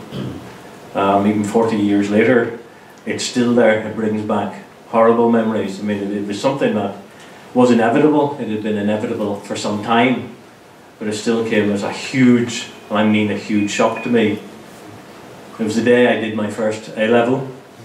It was an A-level in politics, Armagh, and I remember those are the days when A-levels were three-hour papers, and it was 2 to 5 in the afternoon, and we'd been told that that there was something happening up at the assembly, and that there was going to be a vote. And I remember it was just after, I think about 25 to 5, 2 police officers walked down the assembly hall to the invigilator and had a few words with him, and then about 5 minutes later the headmaster appeared, which is a very unusual thing for our headmaster, and he had a chat with him, and when the examination ended, we were all told to sit there, and informed that the vote had gone against the unionists, as the headmaster put it, and that a stoppage was likely to start almost immediately. And in fact, he said, we think it may have started already because some of the local buses will not be running. And we now have to find ways of getting some of you home. And this is the days, of course, you didn't have mobile phones. You could just go click, click, mum, come and pick me up. And we were a boarding school, and they did make provision at that stage because they weren't sure what was going to happen in terms of finishing the A-levels or even the O-levels, which were going on as well. So that, if you like, was in the sense of how I still remember, you know, the announcement. A lot of people within unionism and loyalism can tell you where they were when the stoppage was announced, and they can tell you where they were when it was called off on May the 28th. So that was my memory of it. And the Royal School Armagh, which was the school concerned, was a very unionist, very Protestant school. We still had a lot of masters who were captains and majors. We had one colonel. We had the combined cadet force, which you joined whether you wanted to or not. And they sent you off on training exercises and tried to drown me on 2 occasions in a local swimming pool because they filled me, they put a full uniform on me, full boots, a full pack, stood us at the top end of the deepest part of the swimming pool and pushed us all in one by one, starting with me. And I started to drown, and after about 2 minutes they realised I actually was drowning, and an old regimental sergeant major appeared at the end and shouted, "Kane, are you drowning?" And I said, "Yes sir, I'm drowning." He said, "Learn to fucking swim then next time." And that was just the school's ethos. You took no prisoners in anything. I also came from my father was almost your stereotypical unionist Protestant Orange man. He was the chairman of the Armagh Ulster Unionist Association when it was the old big constituency. He was election agent for Sir Norman Strong, who was speaker. He was deputy county grand master of Armagh. He was clerk of the Kirk of Session for the first Armagh Presbyterian Church. And so that was my background. That's what I was adopted into, was my background. And I think I was a disappointment to him on the basis that in 1973 I announced I was an atheist, and then announced shortly afterwards I didn't believe in the monarchy. So I think it wasn't a huge shock when in late 1973 I also told him that I supported Sunningdale. I supported it would have been December by then. I supported power sharing because I really couldn't see how Northern Ireland was going to make progress, and part of that belief in power sharing was to do with the fact that the first election I'd ever participated in, even though I wasn't voting, was for the unionist candidate Jack McGuinness, who was known as Union Jack McGuinness, and was mad as a box of frogs, but quite likeable in his own way. But I remember asking my dad, you know, he's standing as a conservative. I thought he's a unionist. He said, "Oh, it's conservative and unionist." But I said, "Why don't we just have the Conservative Party here then?" And he said, "Oh, that's a very long story."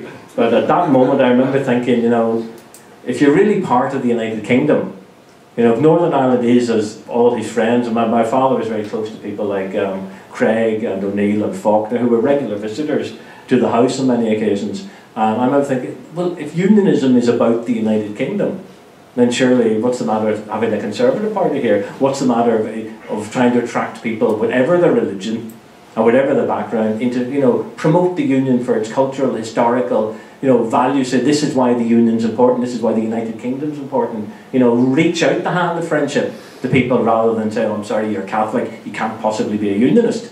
And I mean, oddly enough, when I wrote an article in, I think it was about 2005 or 2006, and I wrote this first time, I outed myself in the political sense when I said, you know, for the first time I'd actually written, I don't believe in the monarchy.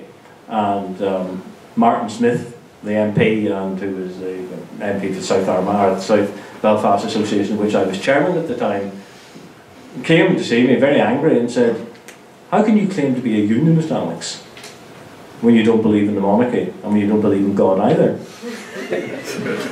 And I remember thinking, you know, that was what, almost 25 to 30 years after, you know, the Sunningdale thing. So I mean, I'm just thinking that this is how unionism still thinks. In terms of school, it was slightly different because although we didn't have Northern Ireland as a specific module when we were doing A-levels, and the A-level politics, I was that first generation to do it. I think it was introduced in 73, so I did it, because it hadn't existed as an O-level, they allowed us to go straight in to do it as an A-level. And we talked about Northern Ireland, And when the Sunningdale, when the Assembly was elected, and Brian Faulkner was more or less on his own in '73, and we were discussing it in class, and I remember saying, well, what's the matter with power sharing? And there's sort of stunned silence. I think there was about 15 or 16 of us in the class. And one of the guys just turned around and said, without blinking, just said, "Are you a Fenian lover?" I said, "No." I just said, what does the matter? We have to have a government, so, and with parties who've been elected into an assembly, and they have a majority. Whatever way you like to slice the script, they have a majority. I just went, you're just a Fenian lover. That's all you are. You're sellout. Don't forget, this is about 17 years old. Another guy who had been, at that stage, a lifelong friend. I'd known him. We met when we were both about, shortly after I'd been adopted, so just maybe 6.5, 7, something like that. So I've known him for at least 10 years, very close. We went everywhere together, camping, sleepovers in each other's houses. Parents got on very well. And he just looked at me and he just said, "Do you believe, Alex, do you really believe that we should share power with them?" And I said, "Yeah, I do." He never spoke to me. He hasn't spoken to me since then. He still lives in Armagh. He has never spoken to me since then. The other, he's probably in the TUV now, but the other incident I remember from that period was, and that's why I've mentioned adoption a couple of times. It was, I think, about the first Sunday, and the strike started on the Tuesday, so it would have been the first Sunday. We had a large family lunch, and my father never liked me talking politics, anyway, but it came up, we were talking about it, and I said, well, yeah, I get, why can't we have it? And most of our family were Orange men, so it's bad enough not believing in the monarchy, not believing in God, but not being in the Orange Order either. Although interestingly enough, it's just one of those side stories. A very senior Orange man who was very keen to get me into politics and get elected said to me, "Alex, you should join the order. If you want to make progress, join the order." And I said, "I don't believe in God. You don't tell anyone." It was just an image again of what the Orange did at that time. But I remember my talking about this, and I just gone upstairs, and I just heard this guy, family member, saying to my dad, "Are you sure, Sam, there wasn't some Catholic blood in him?" It seems ridiculous at the time to say that, but again, 74 adopted, okay? That man, whatever, lived 74, so in 1998 sent me a letter and said, "Alex, keep working for Trimble, keep backing Trimble, keep doing everything you can to make sure we get this agreement through." So just, people do change. In terms of that's the strike, in terms of how it affected me personally, it wasn't all that much. We got going to school. They left open the boarding department for day boys to come in, which didn't really interest me at all until they announced that the girls' high school might be joining us. So if you still wanted to come along. So life went on for most of us at that time. I remember the radio. Was it Billy Flax who was brilliant, and explaining what was happening and trying to explain how things were working through. But I never remember being stopped. I never remember being blocked. I do remember my dad refusing a pass from the UDA on the simple basis that, why should I be given special, treatment that he can walk to school, it's only 2 miles. But there was that sense of him not knowing, because I remember saying, "What is this about?" And he says, "I'm not really sure, but I'm not sure if anything's been planned for afterwards." And when Malachi was talking and Jude was talking about what you personally learned, what came to me, well, there were two things. Well, two things in terms of how it affected my political career involved in political parties and what I do as a columnist. In politics, you lose friends. And in politics, if you're going to go into politics and be serious about politics, you have to make some very difficult, very unpleasant decisions and stand by them. But the other thing I learned from that, and it's still with me to this day, and putting it bluntly, it's that unionism didn't have a bloody clue what it was going to do on the 28th of May when the strike ended. Exactly the same way that old thing about, a dog chases a car and suddenly catches it one day, it's not going to be able to drive the vehicle. And that was the problem with unionism. It brought this, brought it down. Faulkner resigned, they were dancing on the streets going, hurrah, it's a big breakthrough. I was like, well, what do we do now? And 40 years later, they're still asking the same question. What do we do now? You know, unionism, it seems to be part of the unionist psyche, that you split on every single occasion for every single reason. And even the soft unionism of NI21 managed to bloody split on what it was going to be, you know, designated as or defined as, or, you know, portraying itself as. And naturally, these two guys are right, and I say that with some discomfort as a unionist. But yeah, the long-lasting legacy of those 40 years is that unionism hasn't actually improved at all in terms of having a long-term agenda, in terms of having option papers. I mean, you sit through talks with Sinn Féin in particular, you know, they will have a paper and say, oh, filly-filly-dee, you know, okay, that's not acceptable. Paper B's there immediately. You know, you say to unionists you can't get this, they go, well, fuck you then. And they're all out the door, and they go and have another split or something like that. We don't do follow-through, we've never done follow-through. And even now, Jim Allister at TUV, you know, the people in TUV will tell you he shouldn't even be fighting this election, because if you hate it so much, Jim, why are we in the council, why are we going to be sharing power with Sinn Féin? We still don't have a clear idea. Even when David took it through, I think it was Paul Bew said, you know, when David Trump was back in the Good Friday Agreement, you know, it became, I think he was paraphrasing Oscar Wilde's line, but, you know, it became the policy that dare not speak its name.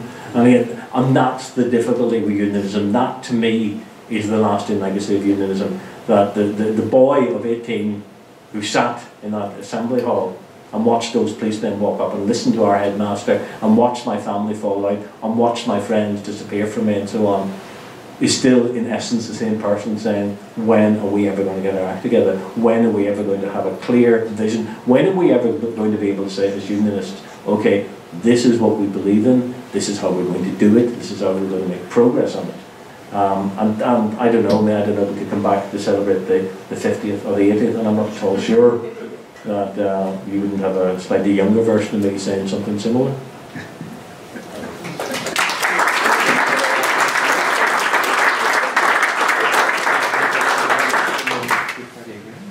Well, hopefully you've probably guessed that I am not old enough to have been around in 1974, either that, or I've had the easiest paper round known to mankind. I think Killian wanted me to talk intelligently about something that oscillates between despair, confusion, and the odd time, I think, irrationality. And that is how loyalism fits into all of this and the consequences today for loyalism. I mean, I'll not go into my background other than to say that I grew up in the East Antrim area, and you know, I was thinking about this if I ever recall having conversation about the Ulster Workers Council Strike, and I have to say that apart from my knowledge of the Derry area where there is a mural and Lincoln Courts to the UWC strike, I can never recall seeing anything in my neck of the woods. And I think that's important because you're more likely to see a mural, gable ends, murals of the First World War, something that happened even earlier. You're more likely to see murals these days on the Titanic or George Best, when of course they're not being taken down for things that are a bit more aggressive. But I think nonetheless it's something that's slipped out of the consciousness of people, certainly in East Antrim, which played a major role in the UWC strike or stoppage or lockout, and I do have some sympathies with what Jude has said on that front. But I think that ultimately, looking at this with an academic head on, you've got essentially a dialectical, if I can borrow an old Marxist term, and I know it's a bit retro, but this clash between labourism and loyalism, which I think is fundamental to understanding the development of the Protestant working class since the foundation of this state, or region, or statelet, whatever you want to call it. And I know there are people in the audience who probably take issue with my terminology, but Northern Ireland, the formation of Northern Ireland, and the place that the Protestant working class has played in all of this is a little bit of a nightmare to try and unpack, but I think it's important to make some mention of the Northern Ireland Labour Party, of the trade union movement, which, you know, may seem like it's on its last legs, but that's been the case for many, many years. Orangeism has always got better press from historians who tend to look at that rather than the marginalisation of labour and the potential for sectarian alternative to what we had certainly at Stormont during the old Stormont regime. So I think that today loyalism has a little bit of amnesia about this, but that's not to say that the principles behind what was going on at the time are any less important. I think that it's evident, really, and it will become evident. I'm fairly sure Cam's not as sure as I am about how we'll see in this political cycle the potential for the Progressive Unionist Party to make headway. Now, is that the first time in 40 years that's been the case where you have had a loyalist political party make headway? No, and we all know that in the changing context of the time, the Volunteer Political Party in '74 was a bit of a disaster. More thinking was certainly going on inside the prisons, rather than on the outside, and this has been written about by Tony Novosel, amongst other people. So I think it's wrong to suggest that there's no critical thinking going on within the Protestant working class, but the key, from my point of view as a historian trying to put this together, is that the key component is actually the disconnection between people within the Protestant working class and their leadership, political leadership. And it can be evidenced if you look at the work that Tony Craig has done on Lane's side, where the UVF are talking to the government through a proxy. A gentleman called Jim Allen, I was going to say Jim Alistair, there's a Freudian slip there. Jim Allen, who was dealing with loyalists, and in fact this is where all the oral history comes in, and where it matches up with the archives that we now have released in Kew. I was told that 10 years ago, well, actually 13 years ago, by Billy Mitchell, that he was dealing with this gentleman called Jim Allen, and it was very difficult to find any information on that whatsoever, but today we do have those files released. So you can match up, and you can also look back on what people tell you in oral history and match it up to the official record. Now, the interesting, I'll just make mention of this very briefly, the interesting dialogue between the government and the UVF in '74 is confusing, because Ken Gibson and others who were representing the UVF and the paramilitaries wanted to make political headway. They wanted to think politically, but they were inarticulate, and that's quite evident in the official archives.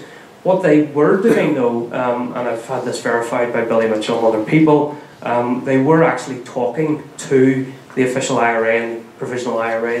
They were talking to as many different people as they could. Their strategy at the time, insofar as you could call it, that was talking and killing, which Malachy has already talked about in relation to killing.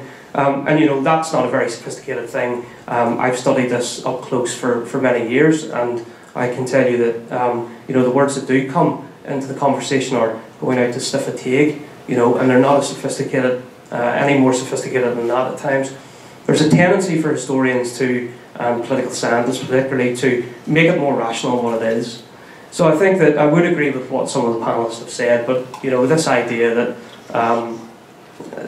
you know, the disenfranchisement and the poverty, you know, I remember when I was young being told about the Blitz and the Luftwaffe, because our family originally from the Whitewell Road area and then Rathcoole, that you know, this was it had a devastating effect on the community. And of course I was talking to someone about this the other day, and I just so happened to mention what North Belfast looks like to me in 2014, and it doesn't look much different. I don't know if the Luftwaffe have been here recently, but the poverty and deprivation is shocking. And I got my eyes open when I talked to one of the groups that works up in North Belfast about what goes on behind people's doors. Is it that bad? And it is. You know, people are living in grinding poverty, and they're not being helped politically. And I think that there is a disconnection today, like there was 40 years ago. I think the obligation, certainly there is an obligation to try and bring people into the political process. I think that democracy is always about majoritarianism and about the tyranny of the majority, but I think that it has to be sensitive to complexities and minorities, and there is evidence from Paul Nolan's report, amongst other things, that's come out looking at the peace process and suggesting that we're all minorities now. Well, I think that there are minorities even within something as broad brush as the Protestant working class community, and I think that it's about time we recognise that, instead of trying to paint them as something, as this big bogey monster a killing machine effectively, because that is inaccurate. It really is.